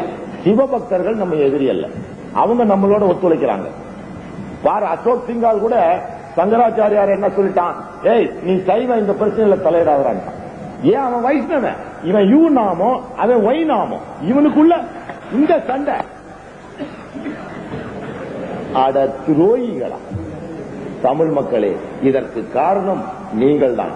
தினமணி, தினமலர், ஆனந்த விகடன், ஜூனியர் விகடன், கல்கி, இப்படி வார மாத பத்திரிகைகள் எல்லாம் பிராமணர்களின் கட்டுப்பாட்டில் இருக்கின்றன. தினமும் எந்திரிச்சு காலையில இந்து, இந்தியன் எக்ஸ்பிரஸ், தினமணி இதை வாங்குகிறவர்கள் 4 கோடி மக்கள் வாங்குகிறார்கள் தமிழகத்தில் மட்டும். எவ்வளவு? 4 கோடி மக்கள் வாங்குறாங்க. தினம் எந்திரிச்சு காலையில 2 ரூபா கொடுக்கிறோம். யாருக்கு? நம்மள சுரண்டி, நம்மள மதத்தாலும் பிறப்பாலும் நிறத்தாலும் கூறுபடுத்தி பிளவுபடுத்தி பாகுபடுத்தி தீண்டத்தகாதவனாக பிறப்பால் கூட இழிவுபடுத்தி நம்மளை வேசி மக்களாக தாசி மக்களாக கூறிக்கொண்டு திரிகின்ற ஒரு பிராமண கும்பலுக்கு தினமும் காலையில் 2 ரூபா கொடுத்து தினமலர், தினமணி, இந்தியன் எக்ஸ்பிரஸ், ஹிந்து போன்ற பத்திரிகையை வாங்குறோம். தினம் 8 கோடி ரூபாய் காலையில தமிழ்நாட்டு மக்கள் காலையில காப்பி குடிக்கிறோமா இல்லையா? தினம் மாசம் 24 கோடி ரூபாய், வருஷத்துக்கு 2400 கோடி ரூபாய் ஒரு 5 பேருக்கு கொடுக்கிறோம். அவன் கத்தாம என்ன பண்ணுவான்? நண்டு கொளுத்தா வண்டுல வங்குல தங்குமா? மாறா தினப்புரட்சிப்படி தினகரனை கூட வாங்கு, அவன் கூட லூசு போய் அவன் கூட சேர்ந்துகிட்டு இருக்கான். தொலைட்டோம். ஏன் யாரு எதிரி யாரு துரோகினே தெரியாம எந்த வகையில முஸ்லீம் மக்கள் உங்களுக்கு எதிரியா இருக்காங்க சொல்லுங்க, நான் சால்வ் பண்ணி தரேன். எந்த ஊர்ல முஸ்லீம் மக்கள் உங்களுக்கு எதிரா இருக்காங்கன்னு சொல்லுங்க, இமீடியட்டா அந்த ஊரையே காலி பண்ணி தர்றேன் நான். என்னங்க உங்களை நாங்க சுரண்டிட்டீங்கன்னா எதுக்குங்க சுரண்டணும்? ஏங்க சுரண்டணும்? அவன் பேச்ச கேட்டு நீங்க வராதீங்க. அப்படியே வந்து விட்டாலும் இஸ்லாமிய மக்களே விட்டு, நாய்க்கு இருக்கிற உணர்வு கூட உனக்கு இருக்கணும். நாய் கல்லை கொண்டு அடிச்சுச்சுன்னா அடிங்க, அது போய் கல்லை கடிக்காது, அந்த அடிச்சவனை துரத்தும். அதனால ஏதோ பிற்படுத்தப்பட்ட மக்கள் கொஞ்சம் பேர் கத்துனானா கம்முன்னு இருந்துரு, அவனை ஏறி விட்ட பாப்பான தட்டிடுவான். அதை பத்தி கவலைப்படாது. எங்களுக்கு இங்குள்ள எந்த மக்கள் மீதும் காழ்ப்புணர்ச்சி கிடையாது. நாங்களும் சமப்படுத்தப்பட வேண்டும், எங்கள் உரிமைகளும் நிலைப்படுத்த வேண்டும், எங்களை ஒரு தேசிய இனமாக அங்கீகரிக்க வேண்டும். அந்த அங்கீகாரம் கிடைக்கும் வரை எந்தவித போராட்டத்திற்கும் தயாராகும். வேண்டுமானால் ஆயுதம் தாங்கக்கூட நாங்கள் தயங்கிட மாட்டோம். இது பாட்டாளி மக்கள் கட்சியின் கருத்தல்ல, என்னுடைய சொந்த கருத்து. ஒரு நாட்டின் தேசிய அங்கமாக கருத சுமார் 20% மக்களுக்கு இடமில்லை என்றால் அதற்காக எந்த போராட்டத்தையும் செய்ய நாங்கள் தயங்கிட மாட்டோம். அதன் பின்விளைவு என்ன வந்தாலும் பரவாயில்லை, வரப்போகிற தலைமுறையினராவது அதை உணர்ந்து விழிப்புணர்வுள்ள ஒரு மக்கள் இந்த காலகட்டத்திலே வாழ்ந்தார்கள் என்று வரலாறு சொல்லட்டும். எல்லாரையும் லூசு பயலாக்கி, ராஜீவ்காந்தி சாவல கூட எங்களை எல்லாம் லூசு பயலாக்கி கிறுக்கனாக நீங்க. நான் வளர்த்துன பிள்ளையெல்லாம் முடிச்சுட்டு போனேன். எங்கிட்ட ஒரு இலங்கைக்காரோட பிள்ளைய கொண்டு விட்டார் ஒருத்தர். பாபா அந்த ஊர்ல நாட்டு நிலைமை சரியில்லை, கொஞ்சம் படிக்க வைங்கன்றார். ஒரு 10 வயசு பிள்ளை, 9 வயசுல எனக்கு வந்து. சரி, தமிழ் பெண், அது என்னிடம் கொடுக்கப்பட்ட அடமான பொருள், அதை நான் பத்திரமா வச்சிருக்கணும். ஏன்னா நபிநாயகம் அப்படி நடந்து காமிச்சாங்க. அவங்கள்ட்ட கொடுத்த பொருளை எத்தனை வருஷம் கழிச்சு திருப்பி கொடுத்தாங்க. அதுக்கு தான் அவருக்கு பேரு அல்-அமீன், நம்பிக்கையாளர் என்ற பெயர். கொடுத்த வாக்கை மாறாது நடந்து காட்டியதனால்தான் நபிநாயகத்தின் புகழ் இன்று 200 கோடி இஸ்லாமிய மக்களும் அவரை புகழ்ந்து கொண்டிருக்கிறோம். அதேபடிதான் நாம் நடக்க வேண்டும். நம்மளை நம்பி ஒரு பொருளை கொடுத்தாங்களா, செத்தாலும் நம்ம பிணம் போனதுக்கு அப்புறம் தான் அந்த பொருள் போகணுமே தவிர அந்த பொருள் போயிடக்கூடாது. இது முஸ்லிம்களுக்கு சொல்லிக் கொடுக்கப்படுகின்ற பாலப்பாடம். அதன் அடிப்படையில் அந்த சிறு பெண்ணை என்னிடம் அமானத்தாக, அடமானமாக, அதாவது அடைக்கலமாக கொடுத்தார்கள். அடமானமாக அல்ல, அடைக்கலமாக கொடுத்தார்கள். ஏன்னா 10 வயசு தமிழ் பெண்ணை கண்டா சிங்களவன் சுற்றுவான், சிங்கள பெண்ணை கண்டா தமிழை சுற்றுவான். அதுக்கு பிறக்கிறது 10 தமிழனையோ சிங்களனையோ சுடுங்கிற ஒரு கொள்கையினால அங்க வைக்கிறது யாழ்ப்பாணத்துல வசதியில் ஒரு 13 ஆண்டுகளுக்கு முன்னால் என்கிட்ட கொடுத்தாங்க. நான் கொண்டு போய் எங்க ஊர்ல படிக்க வச்சுட்டு இருந்தேன். இதுக்கிடையில இலங்கை பிரச்சனை தீவிரம் அடைஞ்சு பல பிரச்சனைகள் ஆகி இன்னைக்கு யாரு எங்க இருக்காங்கன்னு தெரியாத நிலைமையில அவங்க தாய் தகப்பனை என்னால கண்டுபிடிக்க முடியல. நான் கொண்டு வந்து திருச்சி சட்டக்கல்லூரியில படிக்க வச்சுட்டு இருந்தேன். ஒரு சட்டக்கல்லூரியில செகண்ட் இயர் படிச்சுட்டு இருந்துச்சு. இந்த ராஜீவ்காந்தி சாகும்போது நான் தாம்பரத்தில் இருக்கேன். நோட்ஸ் எழுதி வச்சாங்க போலீஸ். ஒரு விஐபியை ஷூட் பண்ணிட்டாங்க, சீக்கிரம் மீட்டிங்க முடிங்க, நாங்க மென்ன வித்ரா பண்ணுவோம். உடனே நான் பப்ளிக்ல அனௌன்ஸ் பண்ணா என்ன மாதிரி ஏதாவது ஆயிடும்னு சோப்பில் கீழே கேட்டா ராஜீவ்காந்தி சுட்டாங்க. உடனே எல்லாரும் போன மாதிரி ஆஸ்பத்திரிக்கு போய் ஒரு மாலையை வச்சு போட்டு, வெறும் கால் தான் இருந்துச்சு, மாலையை வச்சு போட்டு நேரா டாக்டர் ராம்தாஸ் வந்துட்டேன். அங்க உட்காந்துட்டு இருக்கிறேன். அதுக்குள்ள ராஜீவ்காந்தி எரிச்சிட்டானுங்க பணத்தை. முடிச்சு நாங்க மெட்ராஸ்ல வந்து ஒரு 7 நாள் எல்லா கூட்டத்தையும் ரத்து செஞ்சுட்டு மறுபடியும் ப்ரோக்ராம் போடலான்னு பாட்டாளி மக்கள் கட்சி ஆபீஸ்ல உட்காந்து ப்ரோக்ராம் எல்லாம் ஸ்டார்ட் பண்ணிட்டு வழக்கமா தங்குற ஸ்ரீலங்கா ஹோட்டலுக்கு போய் தங்குறேன். அவன் டைரக்டர், அவன் சிபிஐ டைரக்டர் எல்லாம் ரவுண்ட் பண்ணிட்டான். அதுக்குள்ள மாலை முரசுல திருச்சி சட்டக்கல்லூரி மாணவி கைதுன்னு போட்டான். என்னடான்னு பார்த்தா நான் வளர்த்துற புள்ள. அடப்பாவி பயலுங்களா, என்னடா இது ஆட்டை கடிச்சு மாட்டை கடிச்சு எங்க நம்மள சுத்திட்டாங்கன்னு நான் உடனே டாக்டர் ராம்தாஸ் போன் பண்ணி டாக்டர் சீக்கிரம் வாங்கன்னு தீரன்லாம் வர சொல்லி உட்காந்து டிஸ்கஸ் பண்ண இவெல்லாம் வந்துட்டான். என்ன பாட்டு இந்த மாதிரி உங்க புள்ள சரி இரு என்ன நடந்திருக்கு, என் கேசட்டை கொண்டு போய் இந்த புள்ள காலேஜ்ல போட்டிருக்கா, அதுல ஒரு பாப்பாத்தி ஹாஸ்டல்ல பாத்திருக்கா, அதுல நான் பாப்பாத்தி தானே வையன பாப்பானுங்கள. உடனே அவ பார்த்து தான் நேரம்ட்டு அந்த நேரத்தில் சிபிஐ காரணங்களும் என்ன புலிமாருக்கு சீயக்கா தோல்வித்தாலும் புடிச்சுக்கிட்டு போயிட்டு இருந்தாங்க. டக்குன்னு போன் பண்ணி உடனே போய் தூக்கிட்டு வந்தான். பெரிய புலிய பிடிச்ச மாதிரி எல்லா பேப்பர்லயும் சட்டக்கல்லூரி. அதுக்குள்ள எனக்கு விஷயம் தெரிஞ்சிருச்சு. எனக்கு விஷயம் தெரிஞ்சு உடனே வந்து நான் இந்த மாதிரி உங்க ஆளு எப்ப நீ ஸ்பான்சர் பண்ண, யாருக்கிட்ட கொடுத்த, அங்க டாக்குமெண்ட் நடு ரோட்ல வந்து டாக்குமெண்ட் கேட்டா என்ன, you must give me enough time. நான் தான் அந்த புள்ளைய வளர்த்தனேன், அதெல்லாம் உண்மைதான் மிஸ்டர் கார்த்திகேயன். அந்த புள்ளையே துப்பாக்கி தூக்கி ராஜீவ்காந்தியை சுடுவதை நான் என் கண்ணால் பார்த்திருந்தால் கூட நான் நம்ப மாட்டேன். என் கண்ணுல கோளாறுன்னு தான் சொல்லுவனே தவிர என் புள்ள சுட்டான்னு நான் நம்ப மாட்டேன். என் கண்ணுல, ஏன்னா நான் வளர்த்துற புள்ள எப்படி துப்பாக்கி தூக்கி சுடுவா ராஜீவ்காந்தியை போய் அவன் வீட்லயும் கூட்டு போய் அவன் புள்ளையும் இவன் புள்ளையும் சோர்திங்கிறதுலாம் நான் போட்டோ எடுத்து வச்சிருக்கேனே. அப்ப நானும் ராஜீவ் எல்லாம் நேசமா இருந்த காலத்திலேயே என்ன நடந்ததுன்னு யோசிச்சு பாரு. என் புள்ளி ½ an hourல நீ குடுக்கலனா நான் சீஃப் ஜஸ்டிஸ் போறேன்னு மடமடன் வக்கீல் துரைசாமி அவங்களை கூட்டிட்டு ஒரு அபிடவிட் அடிச்சு சீஃப் ஜஸ்டிஸ் ராஜீவ் காந்தி போன எரிச்சவங்க அரெஸ்ட் பண்ணுங்க. ½ மணி நேரத்தில் புள்ளி எனக்கு ஒப்படைச்சிட்டாங்க. ஆமாங்க, ஏன்னா இவன் புடுங்கி கட்டுற புலனாய்வு துறையிவன். ஜெயலலிதா 5 லட்சம் ரூபாய் கொடுத்தாங்கன்னு சொல்லி கொண்டு போய் ஒரு எம்பி கொடுத்தானே, பார்லிமெண்ட்ல கொட்டினார்லங்க ஒரு எம்பி தங்கராஜன், ஒரு எம்பி 5 லட்சம் ரூபாய் ஜெயலலிதா நீ விலைக்கு வாங்க கொடுத்தாங்கன்னு கணக்கு இல்லாத பணம் கொண்டு பாராளுமன்றத்தில் போட்டான். இந்தியாவினோட 3வது குடிமகன் பலராம் ஜாக்கர் இந்த சிபிஐ டைரக்டருக்கு உத்தரவு போட்டார், கண்டுபிடிக்கிறான். இன்னும் பிடிக்கிறான், எஃப்ஐஆர் கூட போடல. என்னங்கடா நீங்க எல்லாம் பிரின்ஸ் ஆஃப் வேல்ஸா? 240 கோடி ரூபாய் செலவு பண்ணிருக்கானுங்க ராஜீவ்காந்தி கொலை வழக்கை கண்டுபிடிக்கிறது. 10,000 பக்கமாமா. எவன் படித்தான்? 100 நீதிபதி ரிட்டையர்ட் ஆயிடுவான். இன்னும் இந்திரா காந்திய கருணாநிதி செருப்பால் அடிச்சார்ல, நெடுமாறனுக்கெல்லாம் மண்டை உடைஞ்சிச்சுல தலைவர் நெடுமாறனுக்கெல்லாம் 1979. இன்னைக்கு என்னாச்சுங்க? 89, 10, 92, 13 வருஷமாச்சு. இன்னும் ட்ரையலுக்கே வரல கேஸ். எப்போ? இந்திராவை செருப்புல அடிச்சது. இந்திராவை செருப்புல அடிச்ச கேஸ் 13 வருஷம் ஆகி ட்ரையலுக்கு வரலீங்க. இது எப்ப வரப்போகுது? குப்பை குப்பை. 10,000 பக்கமாமா, 24,000 விட்னஸ் ஆமா. விசாரிக்கிறதுக்குள்ள 10 நீதிபதி ரிட்டையர்ட் ஆயிடுவாங்க. 240 கோடி ரூபாய், 16 வெளிநாட்டு ட்ரிப்புகள். உண்மை என்னவென்றால் ராஜீவ்காந்திக்கு கொல்லி வச்சிருக்க கூடாது. It is a controversial death.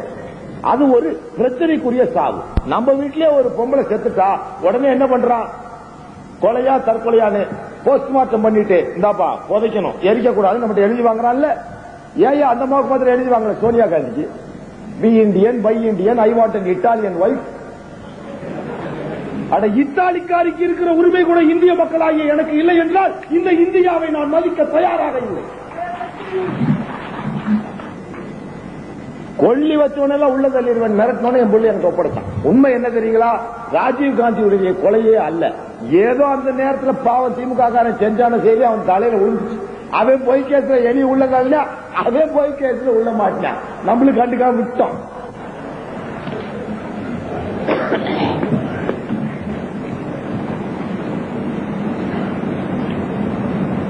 இந்த பாட்டிலுக்குள்ள குண்டு வச்சீங்கன்னு வைங்க, இந்த பாட்டில்ல பட்டாசு வைங்க, இன்னொரு காலி பாட்டில பக்கத்துல நிறுத்துங்க. தீபாவளி நேரத்தில் எதுங்க வெடிச்சு சேதறம் பாருங்க. இதுல பட்டாசு வைங்க. ஏறுங்க, யாருக்காவது மண்டியில் ஏறுதா? இதுல பட்டாசு வைங்க, இதை சும்மா வைங்க. இது 2 பக்கத்துல வச்சு இதை கொளுத்தி விடுங்க. எதுங்க வெடிக்கும்? இதான் வெடிக்கும், இது வெடிக்காது. புரியுதா? இது சாதாரண பட்டாசு வைக்கிறவனுக்கு தெரியுற தத்துவம். இதுக்கு ஒண்ணு எக்ஸ்ப்ளோசிவ் எக்ஸ்பர்ட் ஒப்பீனியன் வாங்க வேண்டிய அவசியம் இல்லை. ராஜீவ்காந்தி உடம்புல இருந்த குண்டு வெடிச்சு 24 பேர் சாவுக்கு காரணமாச்ச ஒழிய தனு உடம்புல குண்டு இருந்தா தனு துண்டு துண்டா போயிருப்பான். இது கோர்ட்டுக்கு வந்து அவன் டப்பா டான்ஸ் ஆடிடு. அதுக்குள்ள நம்மள ஈழப்புலிகள் வந்தா இடுப்புல குண்ட கட்டினா குனிஞ்சா சுவிட்ச போட்டா டம்முன்னு வெடிச்சுச்சாமா. எவன்டா பாத்தீங்க? எல்லா பயிலும் டிவியில முதல் நாளே உளறிட்டீங்க. ராஜீவ் செத்தன்னிக்க ஜெயந்தி நடராஜ ஓண்டு அழுகுறா. டம்முன்னு சத்தம் கடிச்சு அண்ணாந்து பார்த்தாலாமா, கருப்பு புகை தெரிஞ்சான். மரகதன் சந்திரசேகரன் டம்முன்னு வெடிச்சு அண்ணாந்து பார்த்தாலாமா, மேல கருப்பு புகை. திண்டிவன ராமமூர்த்தி டம்முன்னு வெடிச்சாமா, அண்ணாந்து பார்த்தாலாமா. மூப்பனாரு டம்முன்னு வெடிச்சாமா, அண்ணாந்து பார்த்தாலாமா. எல்லாம் அண்ணாந்து பார்த்துட்டான். எவனும் ஐ விட்னஸ் கிடையாது, ஆகாய விட்னஸ் தான். மயிரில் ஜெயிக்கும் கேஸ். அல்லாட்டு வீடியோ பண்ணி எடுத்து வச்சிருக்கான். அண்ணாண்ட பாத்தீங்க, அவனால அண்டர்ல குடிச்சா பாத்தீங்க, அவன் சுவிட்ச் போடுறது. கிராஸ் எக்ஸாம்ல காலி ஆயிடலாம். என்ன நடந்ததுன்னா, சர்மா என்ற ஒரு கமிஷனை போட்டார்கள். அந்த கமிஷன் இந்திரா காந்தியின் மரணத்திற்கு பின்னால் யாருக்கும் அந்த மரணம் ஏற்படக்கூடாது என்பதை ஆய்வு செய்வதற்காக ஒரு ஒன் மேன் கமிஷனை டெல்லியில் போடுகிறார்கள். அந்த ஒன் மேன் கமிஷன் ஆராய்ச்சி செய்து என்ன ரிப்போர்ட் எழுதினார்கள் என்றால், நான் பேசுறது வேகமா இருந்தால் டேப்பு போட்டு கேட்டுக்கங்க, இதெல்லாம் இனிமேல் பேப்பர்ல வரும். எனக்கு விடுதலை புலிக்கு ஆகாது, அவங்க எங்க முஸ்லீம்களை சொல்றாங்க, அதுக்காக அவன் பேர்ல பொய்யா பழி போறதை நாங்க ஏற்றுக்க முடியாது. அந்த ஒன் மேன் கமிஷன் ஆராய்ச்சி செஞ்சு இந்திரா காந்தி அக்பர் தெருவுக்கு கிராஸ் பண்ணும்போது சப்தர்ஜங் ரோடு அக்பர் ரோடுன்னு இப்படி ரெண்டு ரோடு, இது சப்தர்ஜங் ரோடு, இது அக்பர் ரோடு. இதுல ஒரு வீடு, இதுல ஒரு வீடு, ரெண்டுக்கு நடுவில் ஒரு ரோடு. அந்த ரோட்டை கிராஸ் பண்ணும்போது ஒரே வீட்டுக்குள்ள காம்பவுண்டுக்குள்ள அந்த அம்மா சுடப்பட்டு சாகப்படுகிறார். எப்படி? அதுக்கு முன்னாடி அந்த அம்மா காக்கராக என்னடா செய்யற நீ அப்படி கேட்டிருக்காங்க. அவன் துப்பாக்கி தூக்கி இப்படி பொசிஷன் எடுக்கவும் அந்த அம்மா பேசவும் 17 செகண்ட் டைம் இருந்துச்சு, 17 நொடிகள். ஒரு ஆர்டினரி ஸ்டாண்ட்ஸ்டில் துப்பாக்கி எடுத்து பொசிஷன் ஆகி புல்லட் வெளியே வர 17 செகண்டுகள் ஆகும். அதற்கு குறைவான துப்பாக்கிகள் இன்னும் கண்டுபிடிக்கப்படவில்லை. AK-47 T-56 WTR லேட்டஸ்ட் துப்பாக்கி வரைக்கும் பொசிஷன் எடுத்து ஷூட் பண்றதுக்கு 17 செகண்ட் ஆகும். ஸ்டாண்ட்ஸ்டில் இருந்து இன்ஆபரேட்டிவ் ஸ்டேஜில் இருந்து ஆபரேட்டிவ் ஸ்டேஜ், இயங்கா தன்மையிலிருந்து இயங்கும் நிலை வர 17 நொடிகள் தேவைப்படுகின்றது. இந்த 17 நொடிக்குள் இந்திரா காந்தி கையில் ஏதாவது ஒரு ஆயுதம் இருந்திருந்தால் மரணம் தவிர்க்கப்பட்டிருக்கலாம் என்று ஒரு ஒப்பீனியனை எழுதி வைக்கிறார். அதை ராணுவத்தினரும் ஒத்துக்கொள்கிறார்கள். அப்ப என்ன இருக்குது அப்படின்னு பார்த்தா, இன்னொரு கை துப்பாக்கி வச்சுக்க முடியாது, அதுவும் 17 செகண்ட் தேவைப்படும்.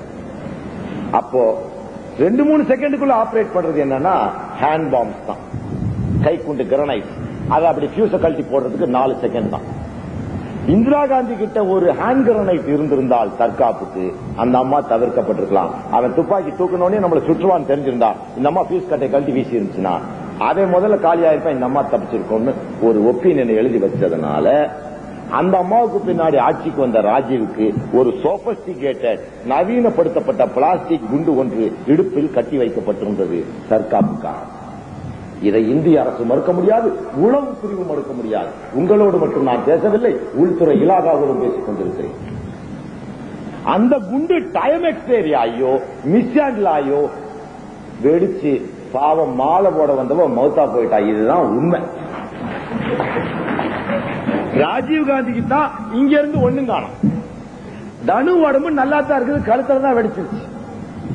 அவன் உடம்பு கல்கத்தால பிரிசர்வ் பண்ணி வச்சிருக்க.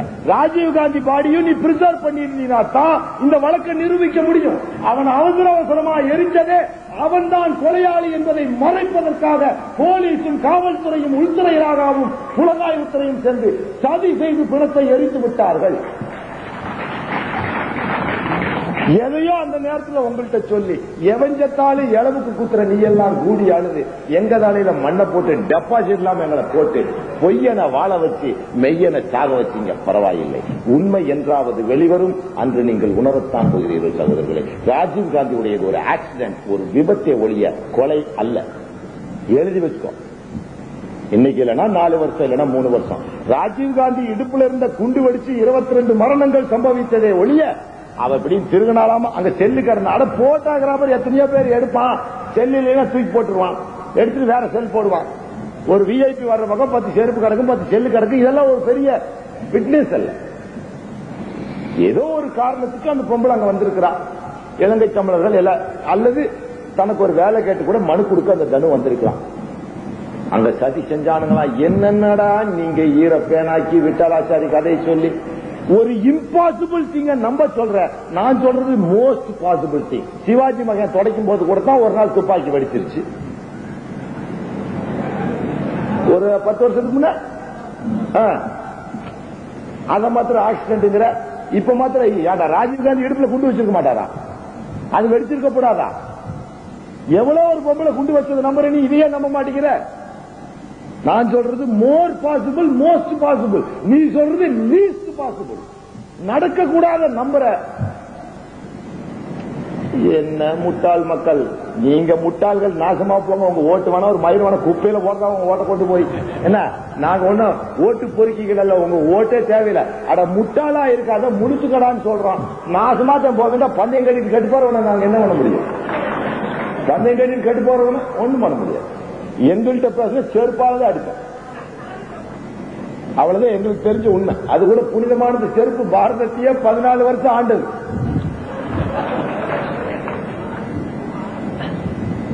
கேளுங்க. நான் ஜெயில எனக்கு வசதி வேணும்னு கேட்டேன். வசதி தர முடியாதுன்னு எழுதினார் கருணாநிதி. என்ன சார் இவர் தான் அந்த காயத்தை வாங்கிட்டு வந்து என்கிட்ட கொடுத்தார். உங்களுக்கு வசதி தர முடியாதுன்றார். அப்படியா சொல்லிட்ட வெளியே வரடால்.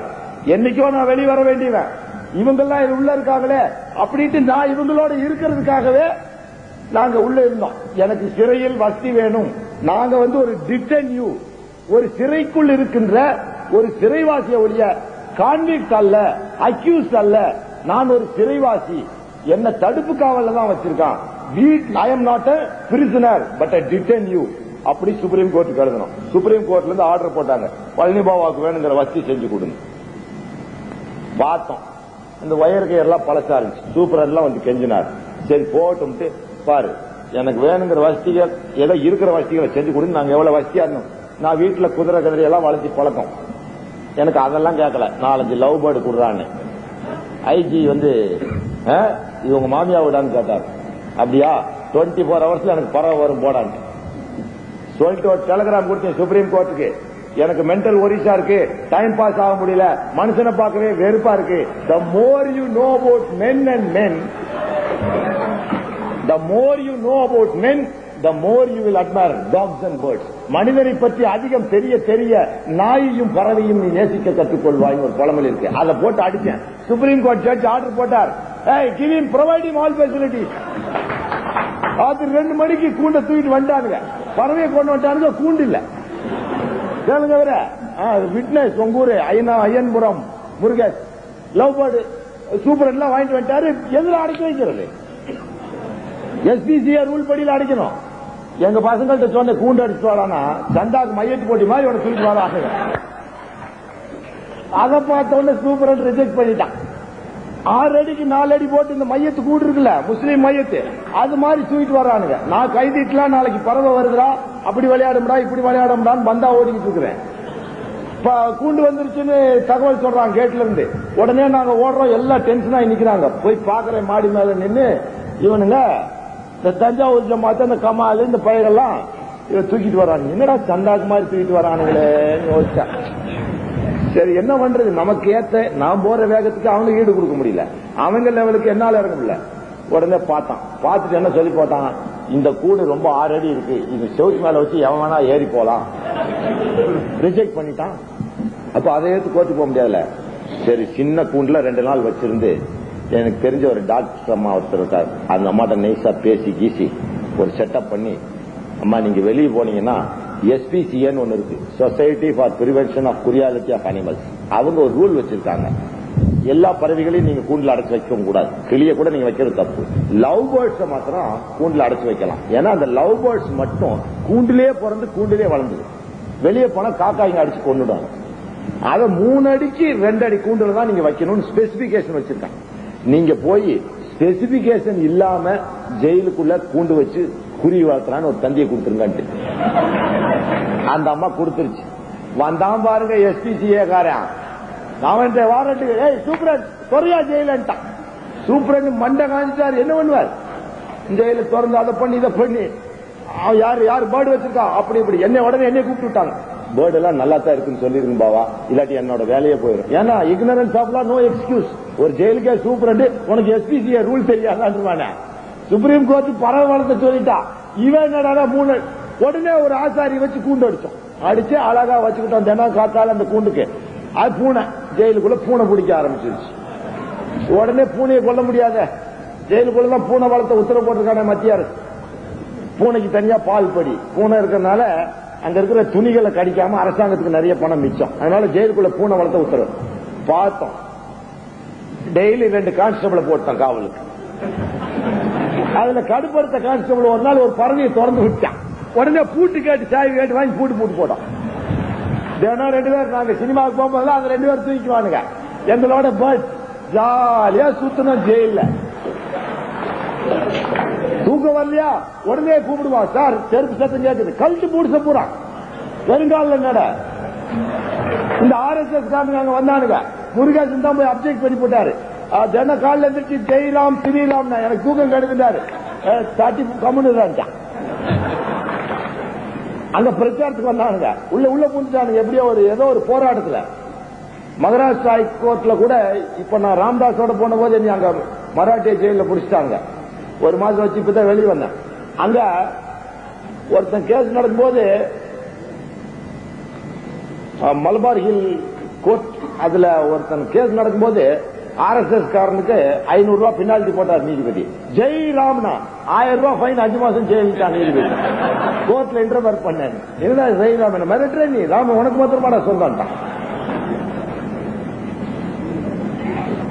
அவனுங்க மத வெறியர்களா, நாங்கள் மத வெறியர்களா? திருவையாறுல ஒரு பள்ளிவாசல் கட்டுறதுக்கு இங்க ஒரு கலெக்டர் அனுமதி மறுத்திருக்கார். To the attention of the special branch, if the order is not given within 24 hours, you will face the consequences. It is none of your business to interfere. பட்டா பூமியில் பள்ளிவாசல் கட்ட அனுமதி மறுப்பு. எந்த ரைட்ல? யாரு நீ? பப்ளிக் சர்வெண்ட், அரசு ஊழியனை ஒழிய அரசு அதிகாரி அல்ல. நீ அதிகாரி கிங் பகது. அரபு நாடுகள்ல தான் அதிகாரி. இது ஜனநாயக நாடு. பப்ளிக் சர்வெண்ட், அரசு ஊழியன். நாங்க பப்ளிக், எங்களுக்கு ஊழியம். நீ எங்க ஜனநாயகத்தில் எங்களுக்கு கொடுக்கப்பட்ட உரிமையில் கை வைத்தது மாபெரும் தவறு.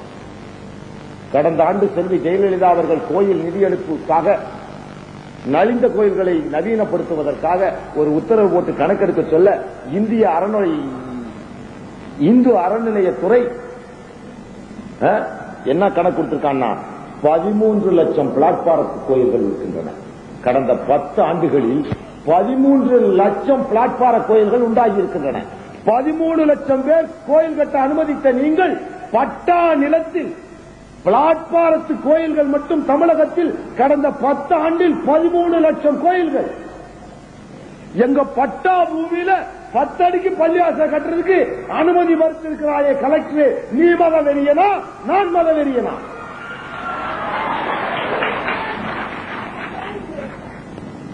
ஒரு மாசம் டைம்.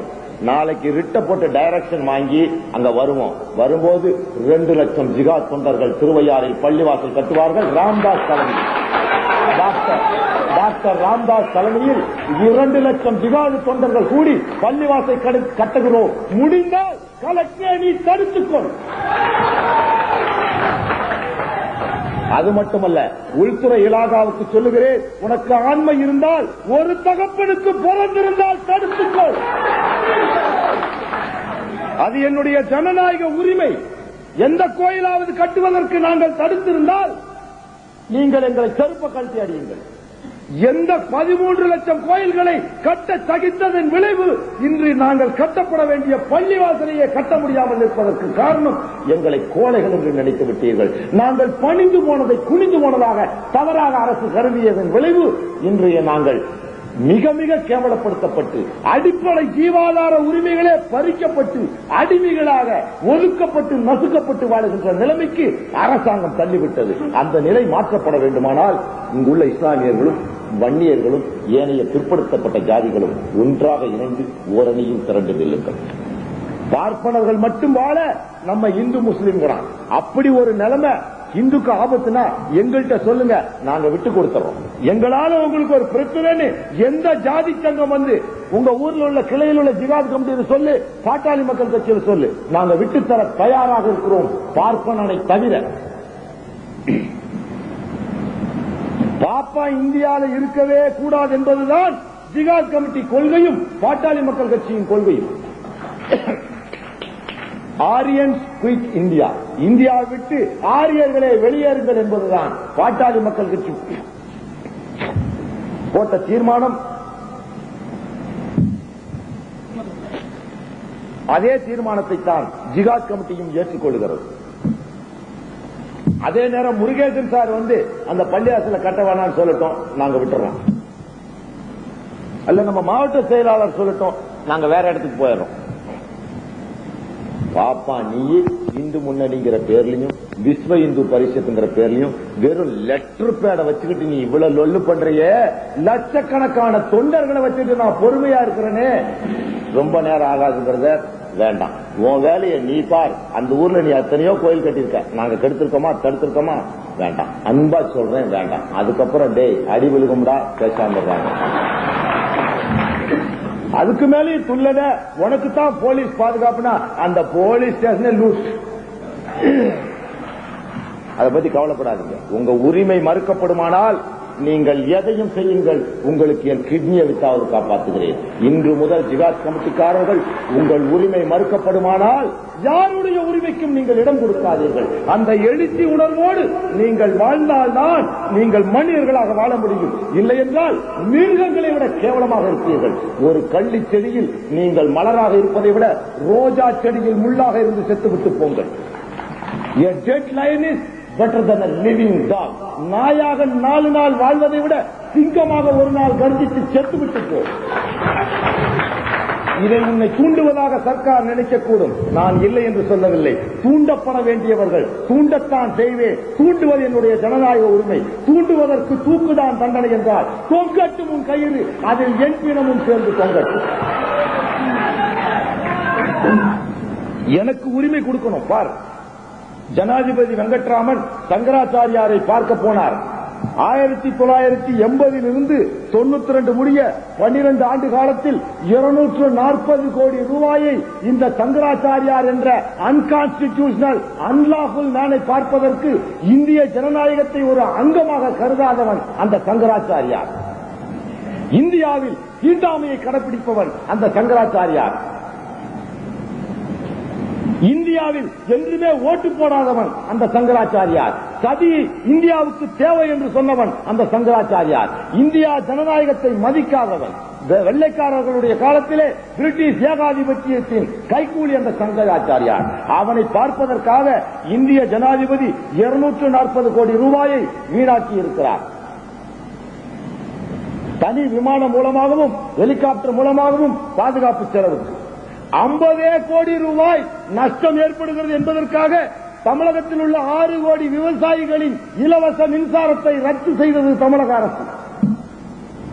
50 கோடி ரூபாய் நஷ்டம் ஏற்படுவதற்காக 240 கோடி ரூபாயை ஒரு தனி மனித சாமியாரை பார்க்க நேபாளத்துக்காரியை கூட்டிக் கொண்டு ஓடி சென்ற ஒரு ஓடுகாலியை பார்ப்பதற்காக 240 கோடி ரூபாய் என் வரிப்பணத்தையும் இந்திய அரசு செலவு செய்தது என்ன நியாயம் என்று கேட்டு சங்கராச்சாரியாருக்கு சென்று சந்தித்தது சட்டவிரோதம் என்று நான் சொல்லவில்லை. அதற்கு அரசு இயந்திரத்தை பயன்படுத்தியது தவறு என்று சொல்லி சென்னை உயர்நீதிமன்றத்திலே ரிட் மனு தாக்கல் செய்து அது உச்சநீதிமன்றம் சென்று இன்று அதன் விளைவு நம்ம ஜனாதிபதி பென்ஷன் கூட வாங்க முடியல. அதை அப்படியே பேப்பர்காரன் மறைச்சான். தினகரன்காரனும் தமிழன் பத்திரிகைக்காரனும் துளியோண்டு போட்டு விட்டான். இப்ப அவர் வரும்போது கையெழுத்து போட்டு பென்ஷன் வாங்கல. இப்ப அவருக்கு 10,000 ரூபாய் பென்ஷன் வராது. இன்ட்ரீம் ஸ்டே கொடுத்தான். ஆடிட்டர் ஜெனரல் அக்கௌண்ட் ஜெனரல் போட்டு பாத்தியா போட்டு வாங்கிட்டேன். அப்புறம் நேரா போனேன் கமிஷனர் சார் இந்தாங்க எங்க துப்பாக்கி எல்லாம் எங்களுக்கு இதெல்லாம் வேணாம் சார். சரி சரி எல்லாம் கையெழுத்து போட்டு வாங்கியாச்சு. கண்ணறி கழிச்சாச்சு, ஹேண்ட் ஓவர் பண்ணியாச்சு. அப்புறம் ஒரு பெட்டிஷனை கொடுத்தேன். சார் இந்தாங்க என்னது இருந்தார், இது எனக்கு AK-47 வேணும்.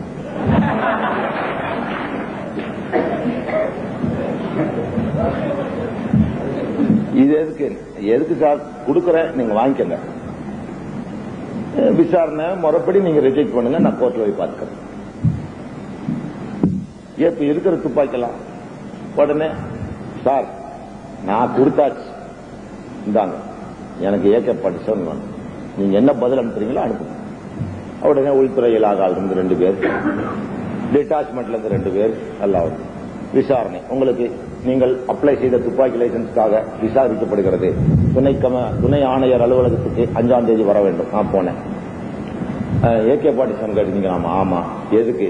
எனக்கு இந்து முன்னணிக்காரர்களாலும் RSS காரர்களாலும் விஸ்வ இந்து பரிஷத்காரர்களாலும் என் உயிருக்கு ஆபத்துன்னு பலமுறை நீங்களே சொல்லி என்னை உள்ள தள்ளியிருக்கீங்க. பாதுகாப்பு சட்டங்களை கைது பண்ணிருக்கீங்க.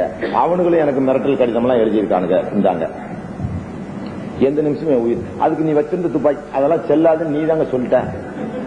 இப்ப இருக்கிற துப்பாக்கி இந்த வெப்ளியன் ஸ்காட் இன்ஸ்பெக்டர்லாம் வச்சிருக்காருல, இது வெப்ளியன் ஸ்காட், இதெல்லாம் தீவிரவாதிகளை ஒடுக்க பயன்படாது, நவீனப்படுத்தணும்னு மத்திய அரசு 60 கோடி ரூபாய் வாங்கி நவீனப்படுத்தி ஆட்டோமேட்டிக் ரைபிள் வச்ச.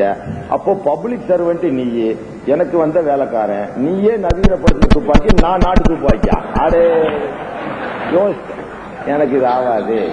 கமிஷனரே சொல்லிட்டாரு இதெல்லாம் குப்பைகள், 303 எல்லாம் குப்பைகள், 12 போர் கன் எல்லாம் குப்பைகள். கமிஷனரே நீங்களே ஒரு போலீஸ் கமிஷனை போட்டு மத்திய அரசு சொல்லி மத்திய அரசு ஒத்துக்கிட்டு உங்களுக்கு 100 கோடி ரூபாய் சாங்ஷன் பண்ணிருக்குது. இப்ப என்னமா நவீனப்படுத்துறீங்க? நீங்க எல்லாம் நவீன துப்பாக்கி வச்சுக்கணும், நான் நாட்டு துப்பாக்கியும் பழைய காலத்து துப்பு சுல்தான் ஹைதர் அலி காலத்திலையும் வச்சுக்கணும். அப்படி என்ன உங்க அம்மா வாயில பெற்றா, எங்க அம்மா சாதாரணமா பெற்றா? ஐயா எனக்கு வேண்டாம் இந்த பிரச்சனை. புடி ஜெயலலிதாவுக்கு ஏன் நான் உங்களுக்கு போலீஸ் பாதுகாப்பு? போலீஸ ஜெயலலிதாவே நம்பாம தானையா வடநாட்டுல இருந்து பிளாக் கேட்டை கொண்டு வந்து வச்சிருக்குது. போலீஸ் துறை அமைச்சராக இருக்கின்ற ஜெயலலிதாவே போலீஸை நம்பவில்லை, பிளாக் கேட்டை கொண்டு வந்து வச்சிருக்குது. நீ இனி போய் நம்ப சொன்னா ராவுத்திர கொக்கா பிறந்த குதிரைக்கு எங்கிட்ட கோதுமை சங்கராச்சாரியாருக்கு பாதுகாப்பு கொடுப்பவன் 2 பேரு மிஷின் கண்ணோட இருக்கான். என்னடா நாட்டுல இந்த மக்களுக்கு ராவும் பகலும் உழைக்கிற எனக்கு உரிமை இல்லையா?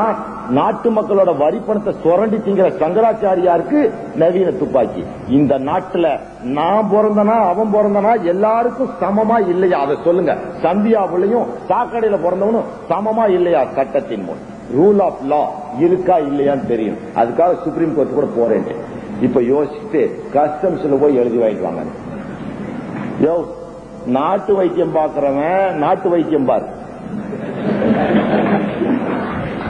மாட்டு ஆஸ்பத்திரி டாக்டர் மாட்டுக்கு தான் வைத்தியம் சொல்லணும், மனுஷனுக்கு சொன்னா குற்றம். நீ போலீஸ் கமிஷனர் லைசன்ஸ் கொடுக்க முடியுமா முடியாதா அதை சொல்லு. கஸ்டம்ஸ் அதை நான் பாத்துக்கிறேன். அப்படி போட்டு இப்ப தகராறுல இருக்குது. அதே மாதிரி ரிட்டுக்கு போயிடும். போனா எனக்கு சத்தியமா ஆர்டர் கிடைச்சிடும். அடுத்த முறை தஞ்சாவூருக்கு AK-47 துப்பாக்கியோடு வந்து காட்சி பாரு. அதை நான் வாங்காம விட மாட்டேன். எனக்கு பாதுகாப்பு கொடு. ஏன் இந்தியால சந்தியா புள்ளியும் சங்கராச்சாரியார் புள்ளிகளும் தான் நல்லா இருக்கணுமா? நாங்கெல்லாம் நல்லா இருக்கக்கூடாதா? எங்களுக்கு சமமா இருக்கணும்னு போட்டிருக்கேன். பாருங்க, அடுத்த முறை தஞ்சைக்கு வரும்பொழுது AK-47 லைசன்ஸ் துப்பாக்கியோடு வந்து